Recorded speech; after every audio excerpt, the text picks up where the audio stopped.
그럼 이번 세션 시작하도록 하겠습니다. 2024 해양수산 전망대회를 위해 귀한 발걸음을 해주신 여러분 안녕하십니까? 저는 이번 해운 물류 항만 세션의 진행을 맡은 한국해양수산개발원 물류회사연구본부 박혜리라고 합니다. 반갑습니다. 우선 바쁘신 중에도 불구하고 이렇게 귀한 자리 참석해 주신 내외 귀빈 여러분들께 다시 한번 감사의 말씀드리겠습니다. 이번 세션은 해운 및 물류, 항만 분야의 주요 이슈와 전망을 주제로 총 3개의 주제 발표와 종합 토론이 진행될 예정입니다. 마지막까지 참석 부탁드리겠습니다. 우선 본행사에 앞서 참석해 주신 주요 내외빈 귀빈 여러분을 소개해 드리도록 하겠습니다. 오늘 참석해 주신 귀빈분들께서는 마지막에 있을 종합 토론에 토론자로서 참석을 해 주실 예정이니 끝까지 함께 해 주시길 부탁드리겠습니다. 가나다 순으로 소개해 드리도록 하겠습니다. 가장 먼저 고려대학교 김인영 교수님께서 참석해 주셨습니다.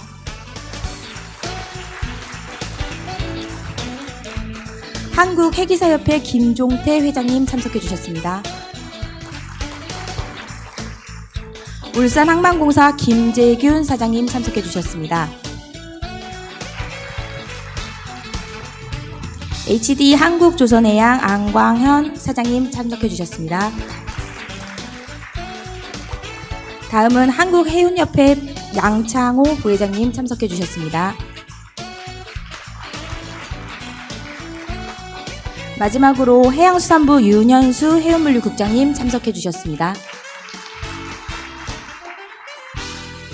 그럼 본격적으로 2024 해양수산 전망대회 해운물류 항만 세션의 주제 발표를 시작하도록 하겠습니다. 첫 번째 발표는 해운시장 시황과 이슈의 전망을 주제로 해운연구본부의 황수진 해운시장연구센터장님께서 발표해 주시겠습니다. 주제 발표는 각 발표당 10분간 진행될 예정이오니 발표자분들께서는 다시 한번 시간 체크 부탁드리겠습니다. 다시 한번 큰 박수 부탁드리겠습니다.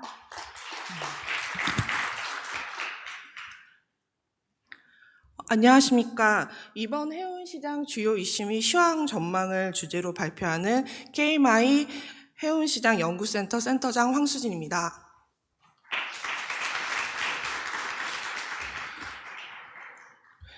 주요 이슈로 발표를 시작하도록 하겠습니다. 올 한 해 시장에 영향을 미칠 주요 이슈 4가지를 선정했습니다. 첫째, 환경규제. 둘째, CBR. 셋째, 중동 정세 불안과 같은 지정학적 위기. 넷째, 기상이변 영향력 확대입니다. 환경 규제에 대한 대응입니다. 2023년부터 IMO의 EEXI와 CII가 본격화되었으며 IMO MEPC 80차 회의에서 2050년 넷제로 실현을 발표했습니다. 다만 페널티로 심플을 이용한 시행 조치 계획 제출 및 재승인 이외에 출항 정지와 같은 명확한 지침이 결정되지 않은 상황입니다.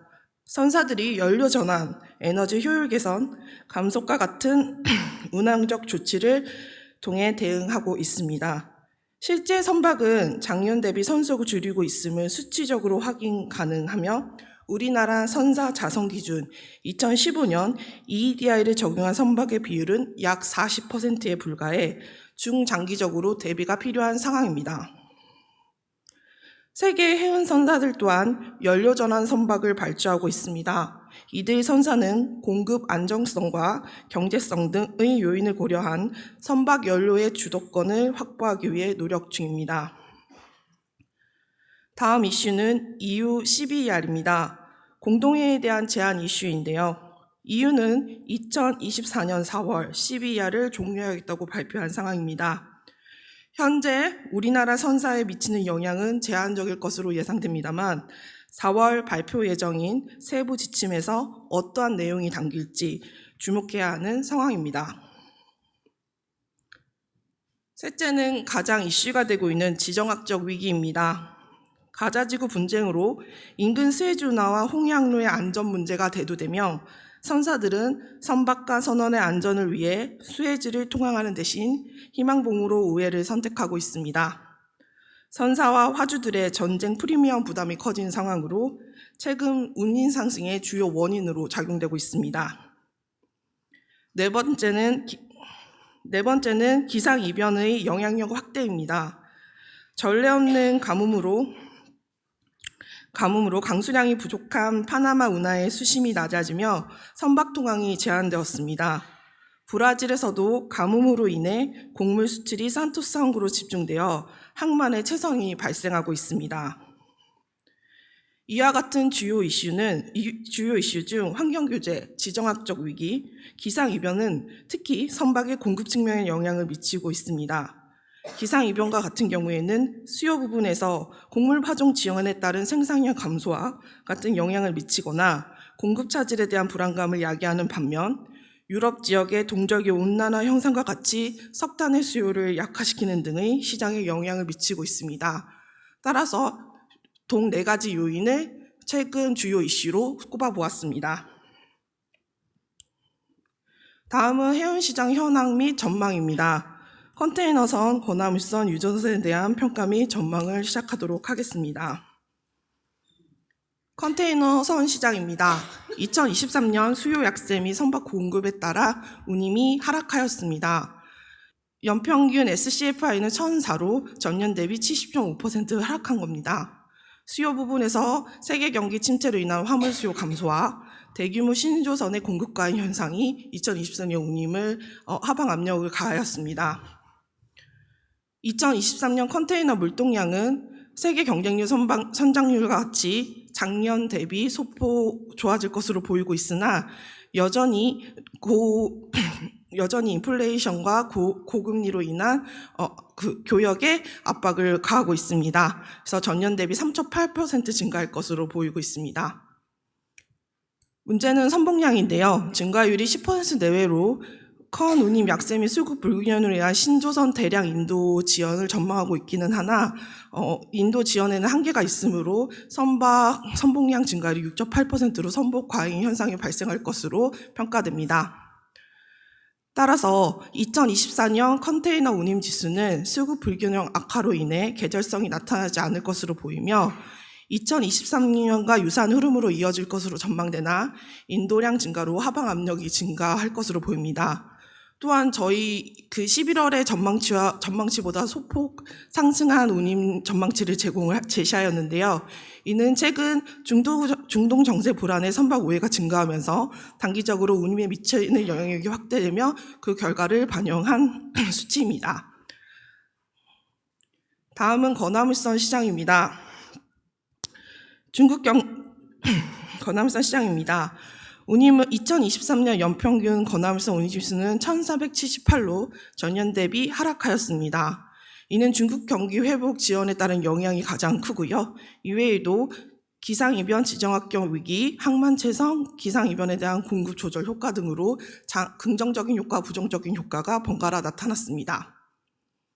2024년 건화물선 해상 물동량 총량은 전년 대비 0.9%로 강보합세를 보일 것으로 전망되고 있습니다. 철강 산업을 간단하게 살펴보며 철강석 해상 물동량을 살펴보면 철강 산업은 높은 인플레이션과 그에 따른 고금리 기조 장기화에 철강 부분의 경기 부진이 지속되고 있습니다. 2024년에도 이러한 요인들이 계속해서 영향을 미칠 가능성을 배제하기 어려운 상황입니다. 그림에서 보는 것과 같이 세계 철강협회에 따르면 2024년에는 1.9% 증가할 것으로 전망했으며 중국의 철강 수요는 부동산 시장 위기에 따른 침체에도 경기 부양의 효과에 올해 2% 증가한 후 2024년에는 올해와 유사한 수준을 보일 것으로 전망됩니다. 다만 아시는 바와 같이 중국에서 경기 부양책을 계속 내놓고 있지만 그 효과가 과연 철강석 해상 물동량 증가로 이어질지는 좀 더 지켜봐야 하는 상황입니다. 또한 그 환경 규제로 인해서 중국 정부가 조강 생산 감산 정책을 계속 이어가고 있기 때문에 철강석 해상 물동량 추이는 작년 대비 소폭 감소한 0.3% 전망하고 있습니다. 다음은 석탄 부분입니다.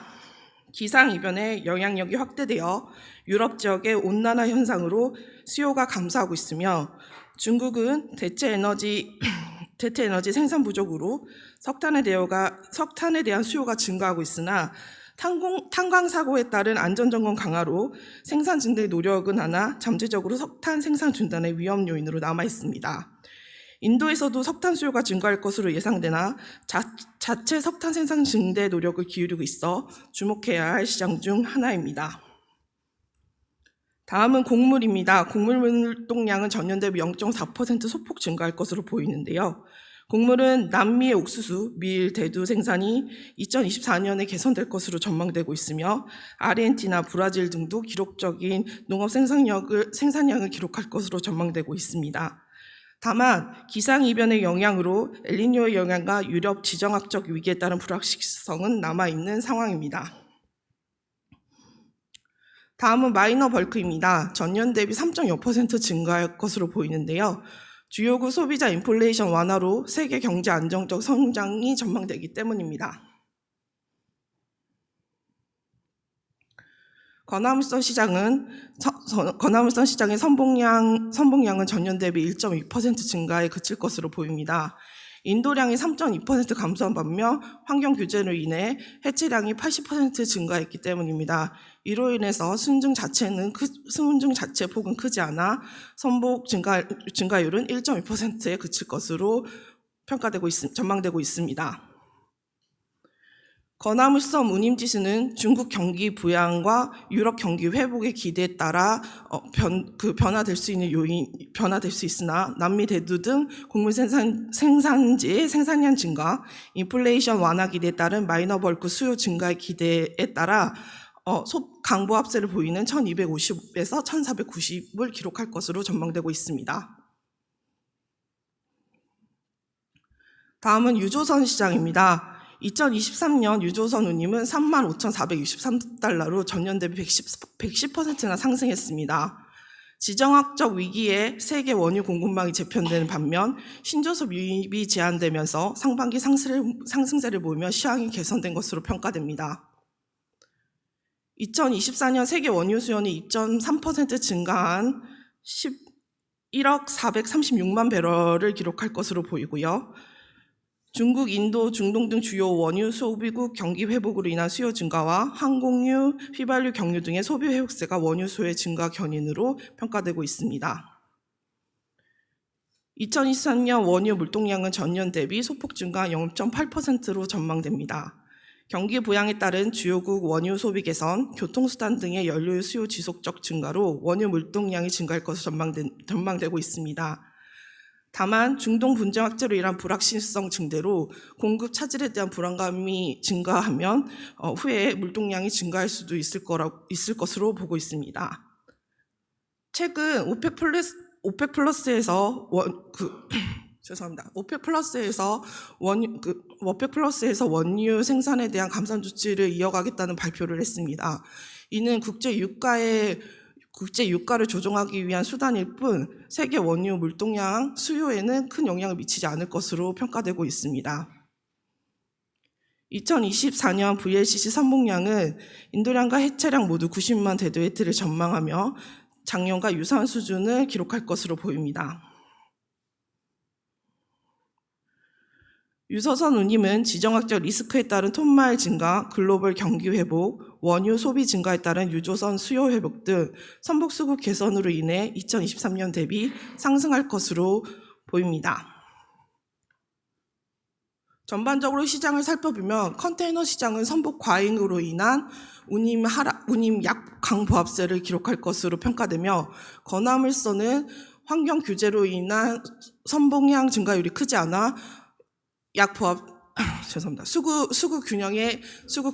수요가 공급을 하회하면서 강보합세를 기록할 것으로 평가되고 유조선 시장은 선박 공급 가행이 어느 정도 제한되며 강세 시장을 수요가 회복되는 등 강세 시장을 기록할 것으로 평가됩니다.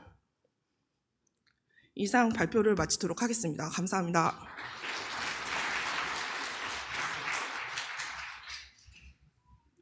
네, 발표 감사합니다. 두 번째 주제 발표로는 항만연구본부의 이기열 항만 수요 예측 센터장님께서 항만 물동량 추이 및 전망이라는 주제로 발표해 주시겠습니다. 큰 박수 부탁드리겠습니다.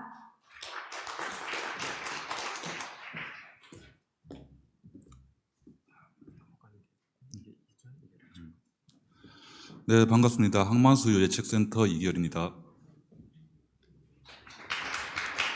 네, 그러면 이제 항만 물동량 추이 및 전망에 대해서 발표를 드리겠습니다.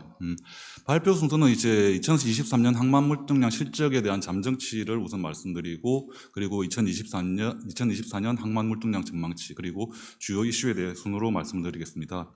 2023년 항만 물동량 실적에 대해서 말씀드리겠습니다. 이 부분은 국내 항만 물동량과 전 세계 컨테이너 물동량으로 구성이 되어 있습니다. 국내 항만 물동량의 경우에는 2023년은 전년 대비 2022년 대비 약 1.4% 감소한 한 15.3억 톤 정도로 저희들은 전망을 하고 있습니다.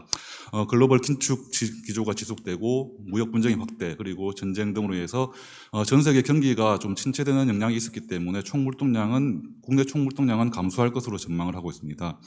특히 이제 우리나라 같은 경우에는 항만 물동량 중 비중이 높은 수입 물동량이 전년 대비 약 4.5% 감소를 했기 때문에 전체적으로 물동량이 감소할 것으로 전망을 하고 있습니다.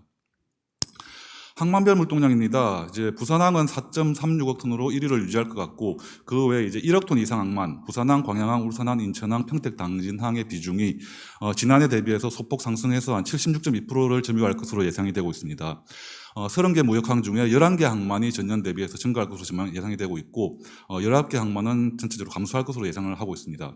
특히 이제 석탄 화력 발전소 지원 항만을 중심으로 물동량이 많이 빠졌고, 그리고 인천과 같이 모래를 처리한다든지 유류 처리 항만을 중심으로 물동량이 감소할 것으로 전망을 하고 있습니다. 품목별로 보시게 되면 이제 자동차, 시멘트, 기타 광석, 고철 4개 품목을 제외한 9개 품목이 물동량이 감소할 것으로 저희들은 판단을 하고 있습니다. 유류의 경우에는 오펙 플러스의 원유 감산이라든지 러시아 우크라이나 전쟁의 장기화, 그리고 석유 공급망 개편 등으로 이제 유가 상승 혹은 이제 경기 둔화 영향으로 수요가 감소할 것으로 전망을 했고, 석탄의 경우에는 지난해 국내 철강 산업이 경기가 좀 부진했었고, 그리고 정부의 탈탄소 정책에 따라서 석탄 화력 발전이 제한됨에 따라서 물동량이 많이 빠졌습니다.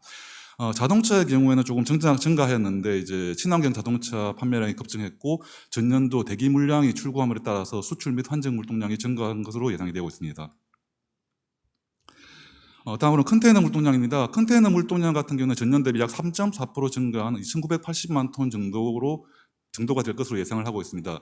연초에는 이제 글로벌 경기가 회복될 것이다, 그리고 중국의 리오프닝 등의 기대감으로 높은 반등이 이제 예상이 되었었는데, 중반부로 흐르면서 중국의 경기 침체라든지 글로벌 경제의 회복 속도가 둔화되면서 소폭 증가할 것으로 전망이 되고 있습니다. 특히 2020년도에는 컨테이너 물동량이 감소했었는데, 이에 대한 기저효과로 2023년도에는 1월, 5월, 7월 제외하고는 대부분 전년 동월 대비 물동량이 증가를 하였습니다. 수출, 수입, 환정 모두 물동량이 증가하였지만 연안 물동량을 감소를 하였습니다. 항만별로 보시게 되면 부산, 광양, 울산항 등은 이제 증가할 것으로 예상되고, 광양항과 평택, 당진항은 전년 대비 감소할 것으로 저희들은 판단을 하고 있습니다. 다음은 전 세계 컨테이너 물동량입니다. 전 세계 컨테이너 물동량은 이제 해상 컨테이너 물동량은 약 2.31억 TU 해서 전년 대비 약 0.7% 감소가 예상이 되고 있고, 항만 물동량 역시 약 8.61억 TU로 전년 대비 0.2% 감소할 것으로 예상을 하고 있습니다. 환적의 경우에는 전년 대비 0.1% 거의 유사한 수준으로 부합세가 유지될 것으로 판단을 하고 있습니다. 특징적으로는 이제 코로나 팬데믹 영향도 있고, 글로벌 경제, 그리고 공급망의 불확실성이 확산됨에 따라서 컨테이너 물동량이 전년 대비 감소할 것으로 예상이 되고 있고, 이후에는 완만한 성장이 예상되고 있습니다. 다음은 전 세계 주요 항만을 보시겠습니다. 전 세계 152여 개 항만 중에 상하이항이 여전히 1위를 유지할 것으로 예상되고 있고, 부산항은 7위를 유지할 것으로 전망이 되고 있습니다. 항만은 이제 상하이항, 싱가포르, 닝보, 선전항 순으로 이제 예상이 되고 있습니다. 금년 10월까지의 물동량만 보더라도 이제 텐진항이 부산항을 추월하지 않을까라는 우려가 제기되었는데요. 11월 실적을 기준으로 보게 되면은 이제 약 4만 TU 정도 부산항이 앞서고 있고, 11월, 12월이 전반적으로 텐진항 실적이 안 좋기 때문에 적게는 한 4만 TU, 많게는 한 30만 TU 정도 차이를 유지하면서 부산항이 7위를 유지할 것으로 저희들은 판단을 하고 있습니다. 네, 다음은 금년도 항만 물동량 전망에 대해서 말씀드리겠습니다. 총 물동량은 이제 2023년 대비해서 약 2.1% 증가한 15.6억 톤을 기록할 것으로 예상을 하고 있습니다. 전년 대비 물동량이 증가할 것으로 예상되고 있으나 코로나19 팬데믹 이전 수준으로까지의 완전한 회복은 어려울 것으로 판단을 하고 있습니다. 부산항, 광양항, 울산항 등 주요 항만을 포함한 19개 항만은 물동량은 증가가 예상이 되고 있고, 일부 마산, 군산, 완도항 등 11개 항만은 감소가 예상되고 있습니다. 특히 품목별로 보시더라도 컨테이너와 대부분의 비컨테이너 물동량이 2023년 대비해서 증가할 것으로 예상이 되고 있습니다. 다만 이제 자동차라든지 양곡, 자파 등은 전년 대비 소폭 감소가 예상되고 있고, 마찬가지로 부산, 광양, 울산, 인천, 평택, 당진 5대 항만의 물동량 처리 비중은 약 76%를 상회하는 수준을 예상하고 있습니다. 컨테이너 물동량은 2023년 대비 약 2% 증가한 3,040만 TU 정도로 예상을 하고 있습니다. 과거에는 이제 컨테이너 물동량 증가세가 벌크 화물, 비컨테이너 화물 총 물동량 증가세보다 높았었는데, 코로나 팬데믹 이후를 기준으로 보시게 되면 컨테이너 증가율이 총 물동량보다는 약간 하회하는 수준을 유지하고 있습니다. 그래서 컨테이너 물동량은 이제 총 물동량 대비 약 조금 감소하는, 증가세가 약간 낮아지는 2.0% 정도를 예상하고 있습니다. 긍정적인 부분은 이제 미국이라든지 유럽 권역에서 이제 물가 안정화, 그리고 중국 경제 회복에 대한 기대도 있고, 그리고 전반적으로 아마 크진 않지만 글로벌 경기가 소폭 증가 될 것이라는 긍정적인 측면도 있는 반면에, 러시아 우크라이나 전쟁, 가자 지구 분쟁 등과 같은 지정학적 위기, 그리고 미중 무역 분쟁의 확대, 한편으로는 또 이제 중국 경제가 성장이 둔화될 것이라에 대한 우려도 있기 때문에 중국 경제가 세계 경제에 미치는 기여도를 빠져지게 되면은 하방 위험도 여전히 상존하는 것으로 저희들은 판단을 하고 있습니다. 그래서 전반적으로 세계 경제는 완만하게는 회복할 것으로 예상되기 때문에 금년도 물동량은 전년 대비 2% 증가한 3,040만 TU 정도로 전망을 하고 있습니다. 비컨테이너 품목의 경우에는 아까 말씀드린 대로 대부분 품목이 증가하는데, 유류의 경우에는 이제 러우 전쟁의 장기화라든지 오펙 플러스의 감산 정책 등 불확실성의 증가로 수요 증가가 어느 정도 제한적일 것으로 판단하고 있기 때문에 1.5% 증가할 것으로 예상을 하고 있고, 석탄은 이제 국내 철강 산업의 경기가 이제 소폭 회복될 것이라는 전망도 있고, 강원권에 이제 신규 화력 발전소에 가동이 되기 때문에 수입 석탄 수요 증가로 물동량은 소폭 상승할 것으로 보고 있습니다. 철광선 역시 이제 세계 철광선 수요도 회복될 것이라 보고 있고, 국내 철강 산업이 회복될 것으로 보기 때문에 증가할 것으로 예상을 하고 있습니다. 자동차의 경우에는 지난해까지는 꾸준히 성장해 왔는데, 최근 이제 글로벌 지정학적 위기 확산에 따른 소비가 위축될 것이라는 전망, 그리고 전년도까지는 대기 물량의 출고로 인해서 수출 환경 물동량에 영향을 받았었는데, 이러한 대기 물량이 해소되었기 때문에 전년 대비 감소할 것으로 저희들은 예상을 하고 있습니다.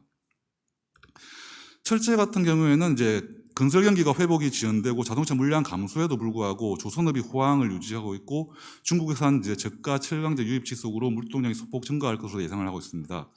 화공품의 경우에는 이제 석유화학 제품 시황은 소폭 개선될 것으로 예상되고 있으나 전반적인 수출 부진이 이어짐에 따라서 지난해와 유사한 수준으로 될 것으로 보고 있고, 시멘트도 역시 건설 수주의 감소로 천천히 물동량이 감소할 수는 있으나 공사 물량 증가, 그리고 철성 화차 투입 지연에 따라서 해상 물동량, 항만 물동량은 일정 기간은 증가세가 유지될 것으로 판단을 하고 있습니다. 네, 자파의 경우에는 이제 북미라든지 아세안 시장에서 이제 인프라 투자 확대로 기계류의 수출 증가는 예상되고 있으나 내수 산업이 둔화됨에 따라서 물동량 소폭 감소를 전망하고 있고, 양곡은 이제 수입 단가는 하락이 예상되고 있으나 인구 감소, 그리고 1인당 양곡 소비량, 육류 소비량 증가세가 둔화되고 있기 때문에 양곡 물동량 역시 소폭 감소가 예상되고 있습니다. 모래 같은 경우는 지난해 이제 회사 채취 허가가 지연됨에 따라서 지난해 대폭 감소했었는데, 최근 인천 지역에서 이제 바다모래가 채취가 재개가 됨에 따라서 2022년 이전 수준으로는 일정 수준 회복될 것으로 예상을 하고 있습니다. 고철은 이제 전반적인 철강 경기는 이제 보합세 또는 소폭 상승이 예상되고 있으나, 지난해 고철 물동량의 증가세를 이루었던 목포항의 폐선박 물량이 지속될 것으로 예상되기 때문에 소폭 증가가 예상되고 있고, 목재는 이제 전년도 실적 부진에 따른 기저 효과, 그리고 건설 경기 소폭 회복 전망에 따라서 물동량이 회복될 것으로 예상을 하고 있습니다. 다음은 전세계 컨테이너 물동량입니다. 2023년 대비해서 올해는 약 2.1% 증가한 8.78억 TU 정도 항만 물동량이 발생하지 않을까 전망을 하고 있습니다. 주요 선진국을 중심으로 이제 소비자 물가 지수가 안정화에 따라서 소비는 소폭 증가할 것으로 예상되고 있으나, 여전히 높은 금리에 따른 부채 부담으로 낮은 성장세가 유지될 것으로 전망을 하고 있습니다. 아시아 권역이 차지하는 비중이 약 59.3%가 가장 높은데, 아시아 권역에서는 이제 중국의 리스크, 부동산 문제라든지 미중 무역 분쟁 등과 같은 지정학적 리스크 증가 등으로 물동량 증가세가 둔화될 것이라는 요인이 있음에도 불구하고 인도라든지 베트남 등 신흥국을 중심으로 물동량을 견인할 것으로 전망을 하고 있습니다. 유럽 권역은 러우 전쟁 장기화 그리고 고물가 등 경기 침체 속에서도 이제 물가가 어느 정도 안정화, 경기가 회복도 예상되고 있기 때문에 소폭 가장 낮은 수준이지만 소폭 증가할 것으로 전망이 되고 있고, 북미에는 현재 실업률 감소 그리고 미국의 인플레이션 감축법이 시행됨에 따라서 설비, 건설 투자 확대 등으로 물동량이 회복될 것으로 예상을 하고 있습니다. 이제 미중 무역 분쟁의 혜택을 받은 권역 중 하나가 이제 중남미 국가인데요. 중국과의 높은 교육 증가세가 유지될 것으로 전망되는 한편, 이제 원자재 수출 가격의 하락 그리고 무역 상대국의 성장률 하향 등 이제 하방 압력 요인 역시 상존하고 있기 때문에 약 21% 성장할 것으로 저희들은 판단하고 있습니다. 네, 마지막으로 주요 이슈에 대해서 말씀드리겠습니다. 전 세계 컨테이너 부도 생산성은 이제 코로나 팬데믹이 종료되고 글로벌 물류 대란도 어느 정도 해소가 됐기 때문에 전년도 2023년 3분기 기준으로는 전 세계 컨테이너 생산성은 전년 대비 소폭 증가할 것으로 예상이 되고 있습니다. 3분기 누적 기준으로 이제 코로나 발생 이후 처음으로 전년 대비 증가세로 전환이 되었고, 부산항의 경우는 전체 항만을 보게 되면은 상대적으로 반대로 이제 2020년 대비 조금 감소했는데, 신항 지역의 생산성은 소폭 증가한 것으로 분석이 되었습니다. 하지만 이제 부산항의 선적 생산성 개선 순위가 개선되는 정도가 타 항만 대비해서 그렇게 높은 수준이 아니기 때문에 2020년 이후부터는 26위, 27위, 그 26위 수준을 유지하고 있었는데 2023년도 3분기 누적 기준으로는 약 32위로 상대적으로 이제 하락했다는 결과가 나왔습니다. 전 세계적으로 이제 코로나19 이전 수준으로의 회복은 다소 시간이 소요될 것으로 예상이 되고 있고, 특히 부산항은 상대적으로 회복 속도가 매우 미흡한 것으로 판단이 되고 있습니다. 그 중에 하나의 원인으로 보시게 되면은 제일 오른쪽 그래프에서 보시게 되면은 8,000TU 그 이상 선박의 비중이 부산항이 좀 급격하게 증가하고 있는 걸 알 수 있습니다. 평균 선형을 보시더라도 지난해 대비 약 700톤 정도 평균 선형이 커졌기 때문에 대형 선박이 초대형 선박이 많이 입항함에 따라서 작업 시간이라든지 선적 생산성에 문제가 있지 않았나, 따라서 이러한 급격한 선박 대형화에 대응한 방안 마련이 시급할 것으로 예상이 되고 있습니다. 네, 마지막으로 이제 항만 산업 가공 무역 수출입 기능을 확대가 필요하다고 판단이 되고 있습니다. 항만 운송 위수탁 가공 무역은 지속적으로 증가하고 있고, 항만에서 이러한 위수탁 가공 기업을 항만 배후단지에 유치하기 위한 노력이 필요할 것으로 판단이 되고 있습니다. 수탁 가공의 경우에는 원자재를 국내에 수입하여 가공 후 수출이기 때문에 부가가치가 발생되는 활동입니다. 그래서 수탁 가공 수출의 경우에는 13년 대비해서 22년 기준으로 연평균 7.2% 성장이 했고, 위탁 가공의 경우에는 약 2.7% 동기간 2.7% 증가를 하였습니다. 금년도의 경우에는 전체 실적은 아니지만 일부 실적을 기준으로 했을 때 수탁이 11.2%, 위탁이 5.7% 증가할 것으로 예상이 되고 있습니다. 따라서 위수탁 가공 기업이 항만 배후단지에 입주할 수 있도록 제도적인 개선이라든지 필요할 것으로 예상이 되고 있고, 하나의 일환으로서는 자유무역 지역을 확대 지정하는 것도 검토가 필요하지 않을까라고 판단을 하고 있습니다. 네, 이상으로 발표를 마치겠습니다. 감사합니다.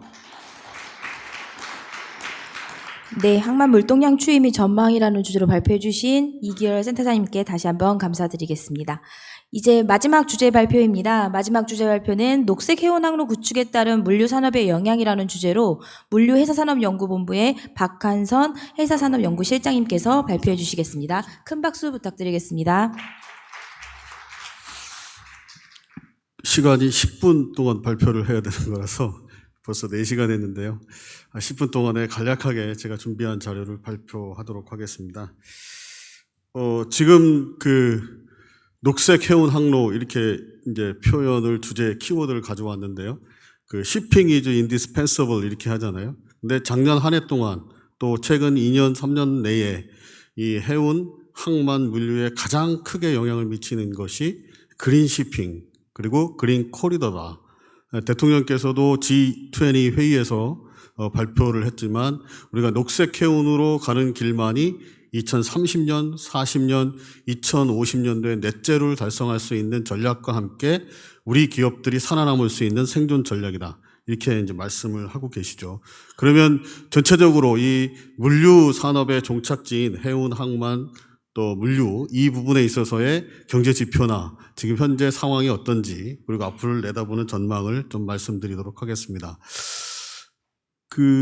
2024년 경제 전망 앞에서 또 우리 유명하신 그 이코노미스트가 하셨는데 뭐 아시는 것처럼 물가 상승은 높아지고 또 고물가의 경제 성장률은 낮아지고 저성장에 뭐 올해도 똑같이 세계 경제 성장률하고 또 경제 성장률 역시 물가 상승률 역시 우리가 녹록치 않다. 제가 갖고 온 자료는 IMF하고 LG경제연구원에서 갖고 온 자료입니다.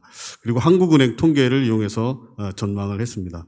실제 세계 및 주요 경제국 성장률 전망을 보면 거의 비슷합니다. 뭐 0몇 % 다르겠지만 역시 인도, 중국 여기에 이제 포커스가 많이 맞춰져 있고 우리나라는 일본보다도 조금 뭐 비슷하거나 조금 나은 그런 승편이고 이 주요국의 경제 성장률 전망 자체가 이 녹록지 않다. 작년에 비해서 22년, 3년, 4년을 볼 때 24년도에 높아지는 나라가 한 나라도 없습니다.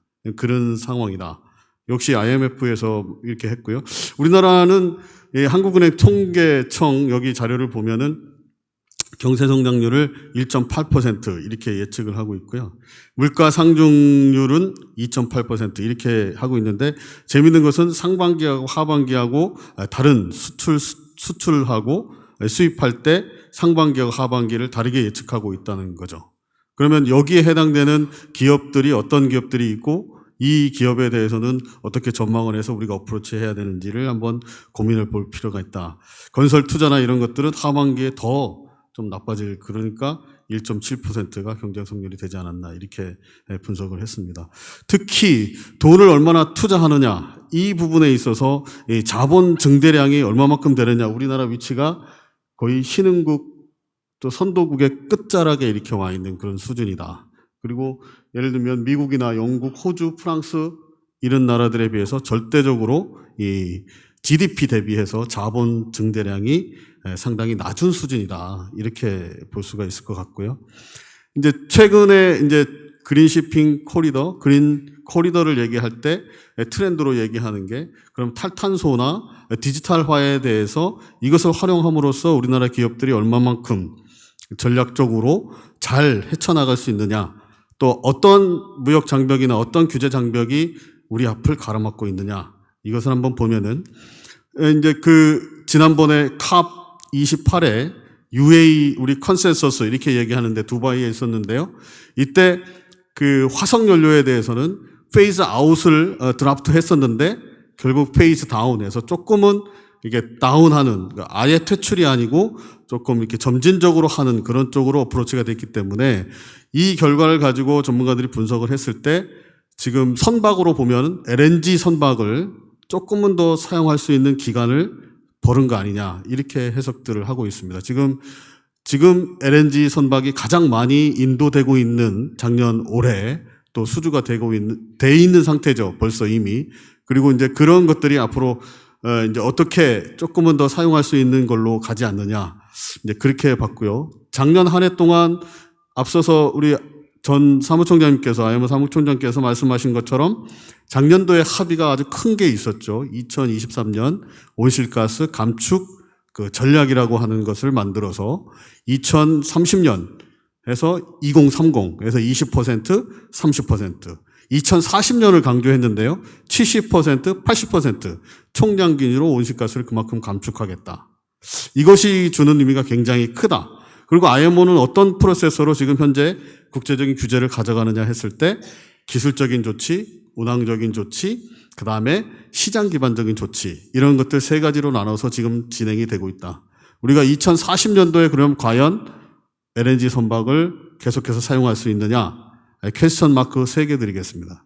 그럴 정도로 우리가 적극적으로 대응하지 않으면 상당히 많은 경제적인 부담이나 비용으로 시장 기반에 따라서 이제 비용을 부담해야 되는 그런 조치로 가고 있고요.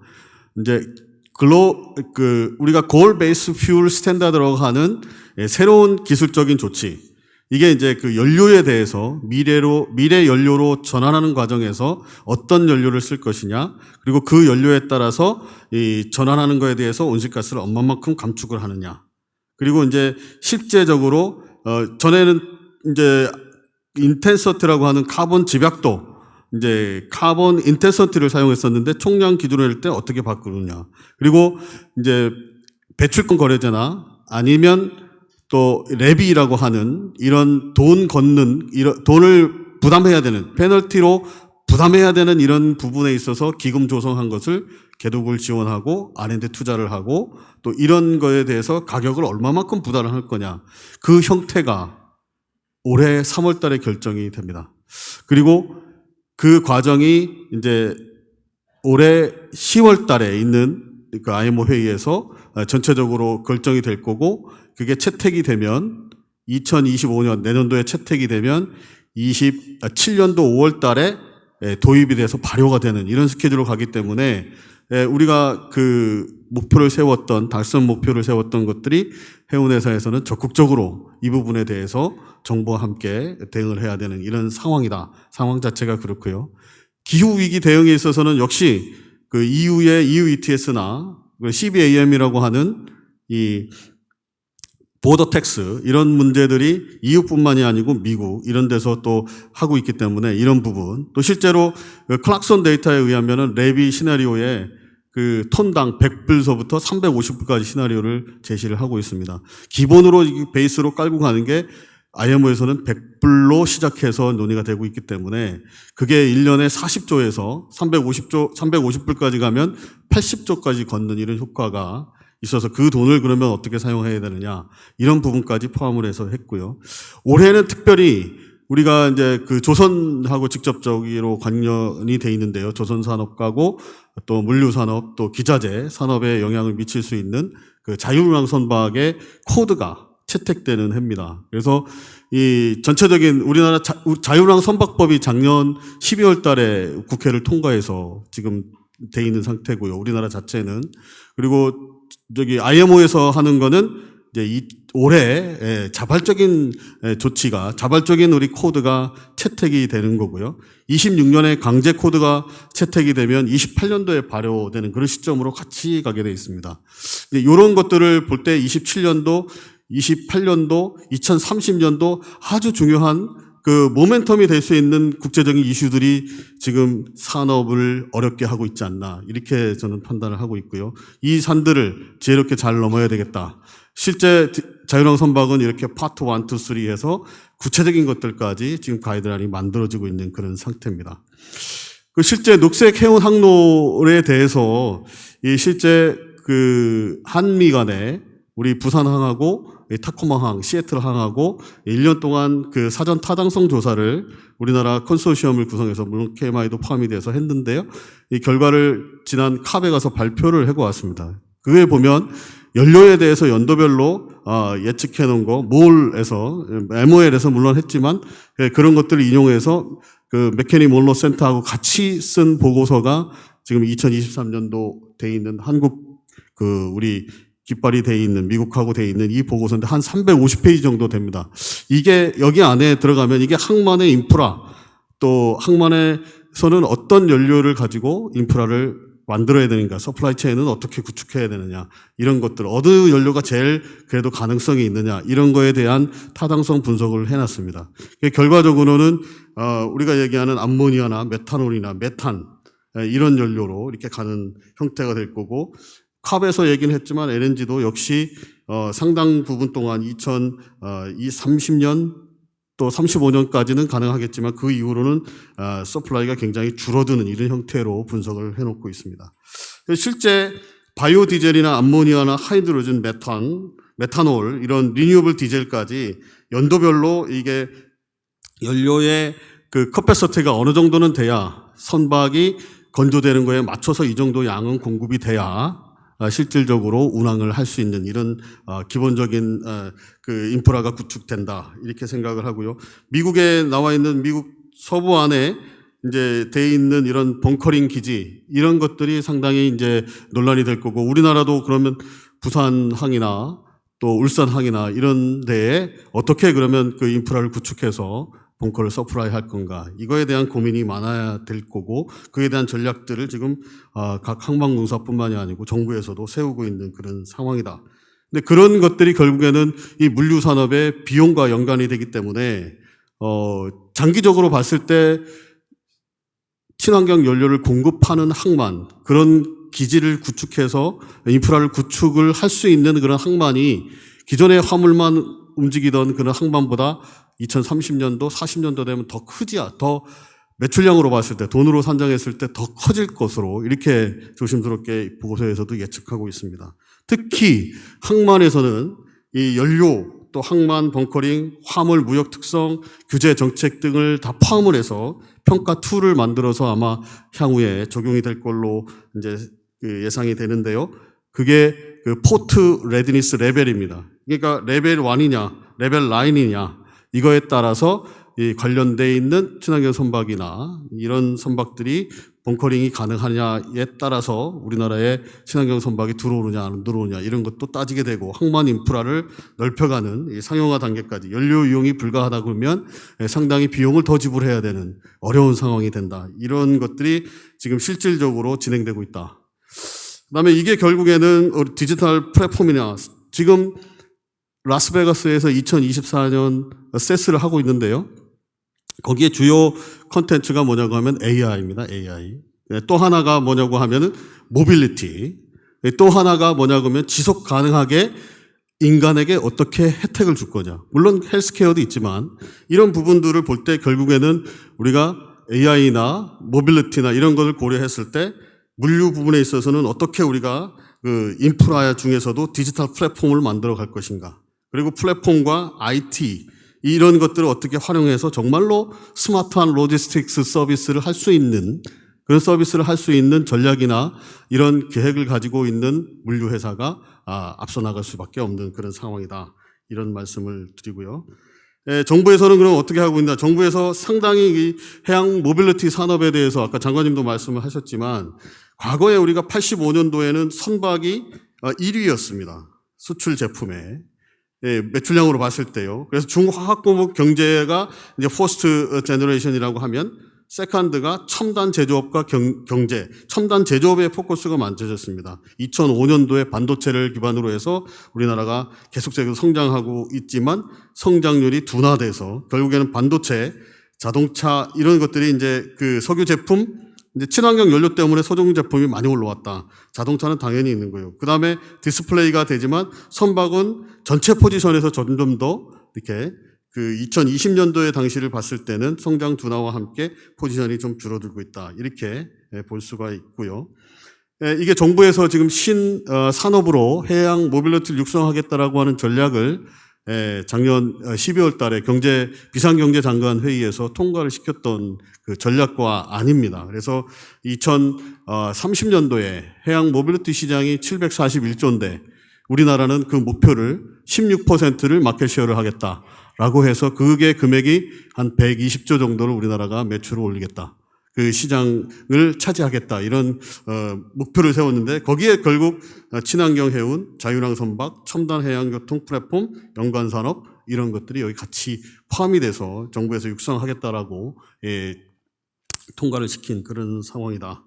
말씀을 드리고요. 또 한 가지가 작년 2월 달이지만 국제해운 탈탄소 추진 전략이 국무회의를 탄소위하고 통과시켰던 안인데 여기에서도 우리나라도 60%, 80%, 100%, 30년, 40년, 50년도 해서 넷제로 전략을 가고 있기 때문에 이제는 넷제로 전략이라고 하는 건 멀지만 가깝게는 2030년도에 5% 이상의 친환경 연료를 선박마다 의무적으로 써야 되는 IMO 규정과 함께 넘어야 될 산이 왔다. 이렇게 보시면 좋을 것 같고요. 그에 맞춰서 탄소 중립 실현과 함께 실질적으로 정부에서도 금융 프로그램이라든지 이런 것들을 같이 해야 되는 그런 상황이다. 어려운 거는 중소선사가 굉장히 어렵다는 겁니다. 지금 현재.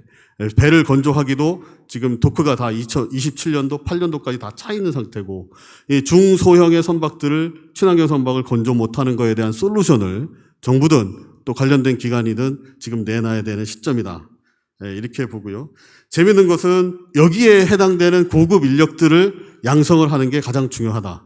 근데 여기에서 뭐 DMV에서 얘기하는 거는 친환경 선박 때문에 앞으로 향후에 새롭게 일자리가 5만 명 정도 창출될 거다. 2030년도 이후에 이제 그 정도 수준이에요. 또 한 가지는 우리나라는 외국인 근로자 숫자에 있어서 일본은 외국인 근로자 수로 트랜지션을 했습니다. 성공을 했는데 우리나라는 외국인들이 와서 우리나라에서 이 퀄리티가 높은 이런 직업을 가지고 그 사람들로 외국인 그 근로자 수, 전문 인력 수로 전환을 못했습니다. 이 부분에 대해서 우리가 심각하게 고민을 해야 된다. 선언의 고령화도 있고 여기에 회계 인력이나 아니면은 또 소프트웨어 엔지니어나 외국인들이 왔을 때 인구가 줄어드는 걸 고려했을 때는 일본처럼 외국인들이 우리나라의 사람의 국적을 가지고 아니면 그 부분에 대해서 전문 인력을 양성하는 길이 우리가 이 파워풀한 이 회사 인력을 육성하고 해운 항만 물류에 활용할 수 있는 인력을 우리가 적극적으로 고려를 할 때다 이렇게 보고요. 그다음에 뭐 요거는 제가 분석한 내용들 또 이거 보면은 주요 국가별 기술 수준을 이렇게 평가한 거에 최고, 선도, 추격, 후발 이렇게 돼 있습니다. 그래서 우리나라가 지금 현재 최고로 돼 있는 게 2020년도에 뭐 이렇게 36개. 근데 이거를 주요 국가별로 같이 비교해 봤을 때 다른 나라에 비해서 이제 선도하는 거, 또 추격하는 거, 후발하는 거 이런 부분에 있어서 좀 더 우리가 열심을 내야 된다 이렇게 보고 있고요. 이게 2040년도에 우리나라의 비전이라고 합니다. 7만 달러 GDP. 그다음에 이 100억 1000억 불 달러 기업을 5개 이상 지금보다 증가시키겠다. 현재 3개인데요. 그리고 100억 달러 기업에 20개, 현재 54개인데 10억 달러 100개 이렇게 이제 목표를 세웠습니다.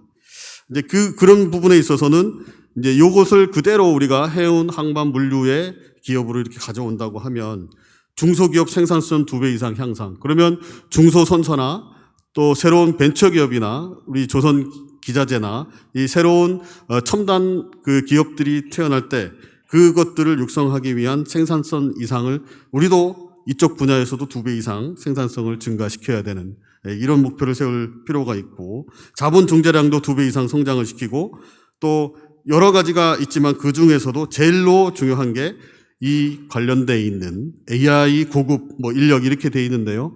저는 아까 말씀드린 것처럼 해운 항만 물류의 고급 전문 인력을 5만이 아니고 10만 대군을 양성해야 된다. 이런 말씀을 드리면서 제 발표를 마치도록 하겠습니다. 감사합니다. 네, 녹색 해운 항로 구축에 따른 물류 산업 영향이라는 주제로 발표해 주신 박한선 실장님께 다시 한번 감사드리겠습니다. 이로써 이번 세션의 모든 주제 발표를 마치게 되었습니다. 발표해 주신 황수진 센터장님, 이기열 센터장님, 박한선 실장님께 다시 한번 큰 박수 부탁드리겠습니다. 네, 잠시 회의장 정리 후 바로 이어 종합 토론 세션을 진행할 예정입니다. 곧바로 토론 세션이 시작되오니 끝까지 함께 자리해 주시면 감사하겠습니다.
네, 종합 세션 토론을 진행을 위해 오늘 좌장님 지정 토론장분들께서는 단상으로 이동해 주시면 감사하겠습니다.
이제 곧이어 종합 토론을 시작하도록 하겠습니다.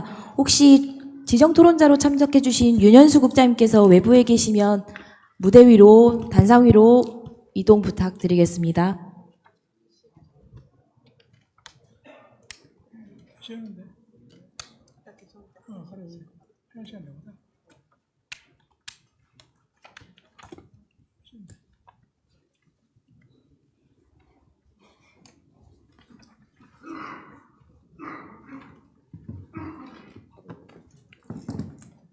네, 그럼 오늘의 마지막 순서인 종합 토론을 시작하도록 하겠습니다. 앞서 발표된 주제에 대한 종합 토론 시간으로서 고려대학교 김인영 교수님께서 좌장을 맡아주실 예정이며 지정 토론자로 김종태 한국회기사협회 회장님, 김재균 울산항만고사 사장님, 안광현 HD 한국조선해양 사장님, 양창호 한국해운협회 부회장님, 윤현수 해양수산부 해운물류국장님, 이영경 KMI 물류회사연구본부 본부장님께서 참석해 주셨습니다. 큰 박수로 환영 부탁드리겠습니다. 예, 여러분 반갑습니다. 김인현입니다. 예, 여러분 반갑습니다. 고려대학교 로스쿨에서 해상법을 강의하고 있는 김인현입니다. 오늘 2024년 해양수산 전망대회 해운 물류 항만 세션의 토론을 시작하도록 하겠습니다. 여러분 보시는 바와 같이 오늘 토론의 판넬은 아주 기라성 같은 분들이십니다.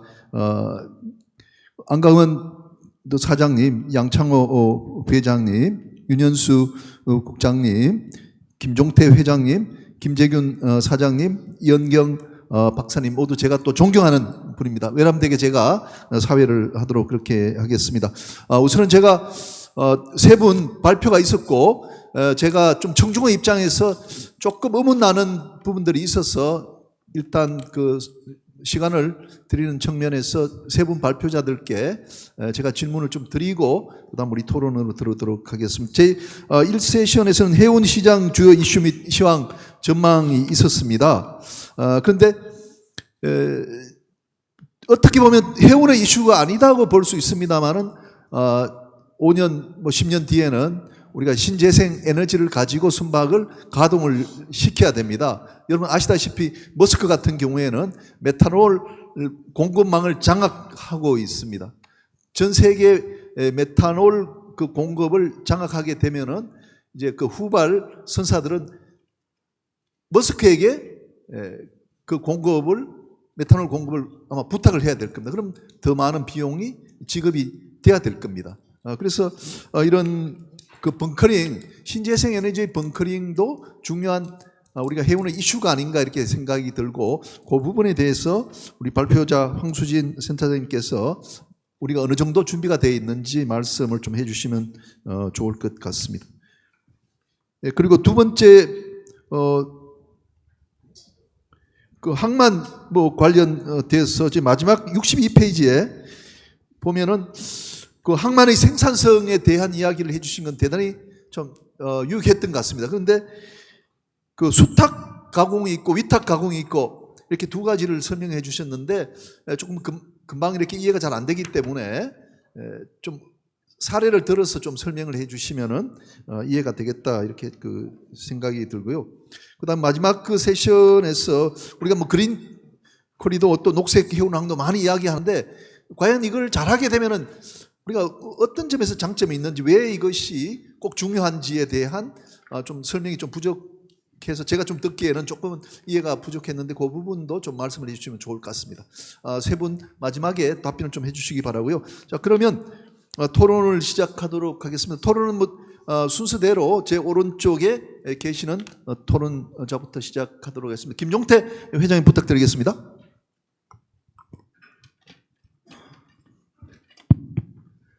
그 시간이 많이 지났는데 시간 얼마든지 써도 됩니까? 아닙니다. 그래서 제가 어느 정도 얘기를 해야 되는지.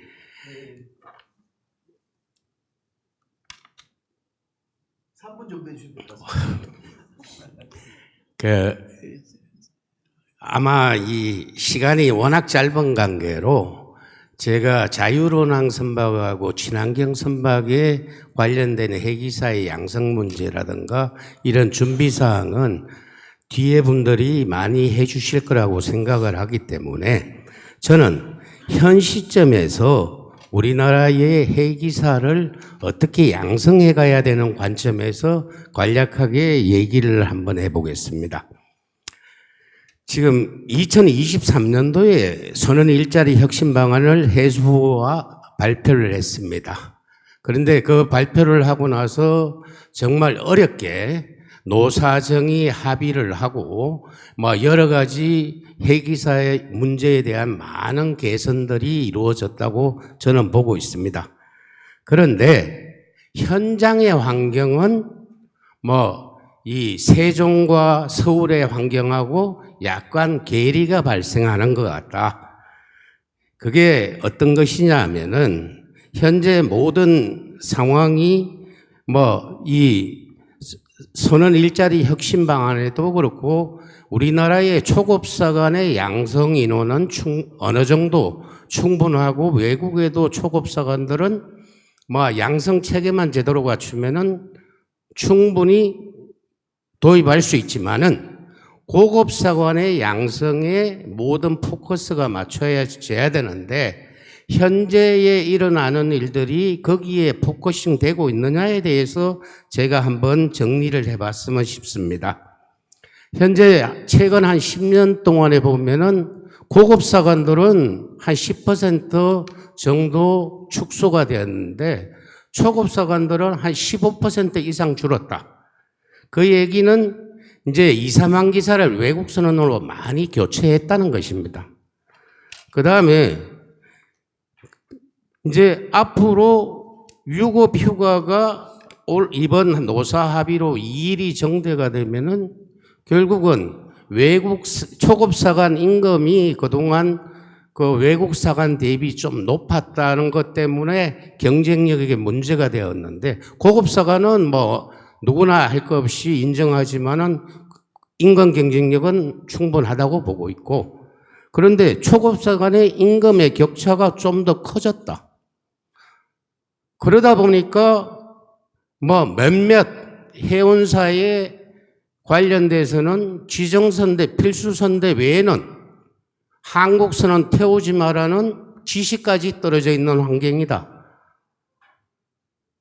그러면 결국 이런 환경들이 지속이 되었을 때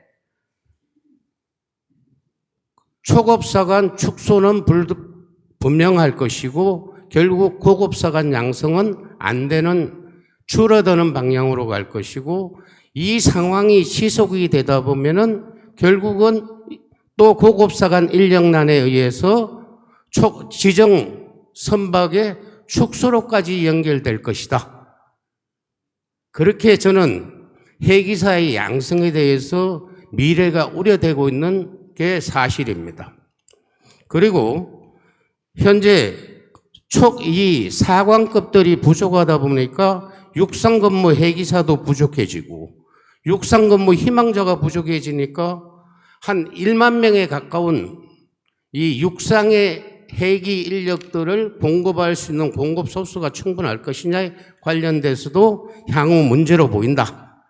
이렇게 되면은 앞으로 연관 산업의 이 선박관리 산업이라든가 선용품 수리 뭐 기타 등등 특히 부산에서 많이 활동하고 있는 이 연관 산업들의 침체도 예상할 수밖에 없는 그런 환경이다.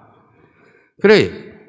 해기사 정책에 실패하는 일본의 사례를 보면은 결국은 선박관리업도 다 무너지고 기타 연관산업 다 무너지고 해기사를 다시 키우려고 해도 해기사 투자만 되지 해기사는 아무도 키우지 못하고 결국 외국 인력의 양성 쪽으로 방향을 완전히 틀었다는 얘기입니다.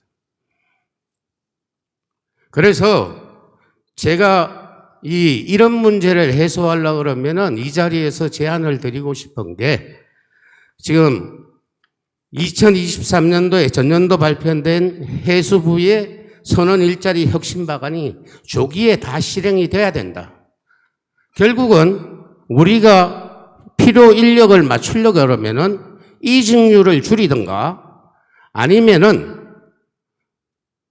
지정선대를 늘려가지고 초급사관에서 고급사관을 양성하든가 두 가지 중에 하나의 방안을 택해야 되는데 이걸 조화롭게 가는 방법을 저는 택해야 된다고 봅니다. 그러면은 결국 일자리 혁신 방안이 조기에 시행돼서 이직률을 줄이면서 거기에 환경을 모니터링하면서 앞으로 지정선박의 척수를 어떻게 가야 될 것인가에 대해서 살펴봐야 된다. 그리고 CDP 프로그램을 빨리 개발해가지고 여기에 우리 실장님께서 말씀하시는 우리 앞으로의 회기 전문 인력의 양성을 이중 프로그램 하나로 도입해가지고 회기사들이 좀 더 오래 근무할 수 있는 체제를 만들어줘야 된다. 그리고 여기에 하나 더 해가지고 회기 면허 제도를 좀 더 단순화시켜가지고 빨리 고급사관으로 양성될 수 있는 방안을 만들어줘야 된다고 보고요. 그 다음에 이 CDP 프로그램을 지원하기 위해서는 또 앞으로 인력의 트렌드를 제대로 분석하기 위해서는 육해상 통합 인력 관리 시스템을 도입해야 된다.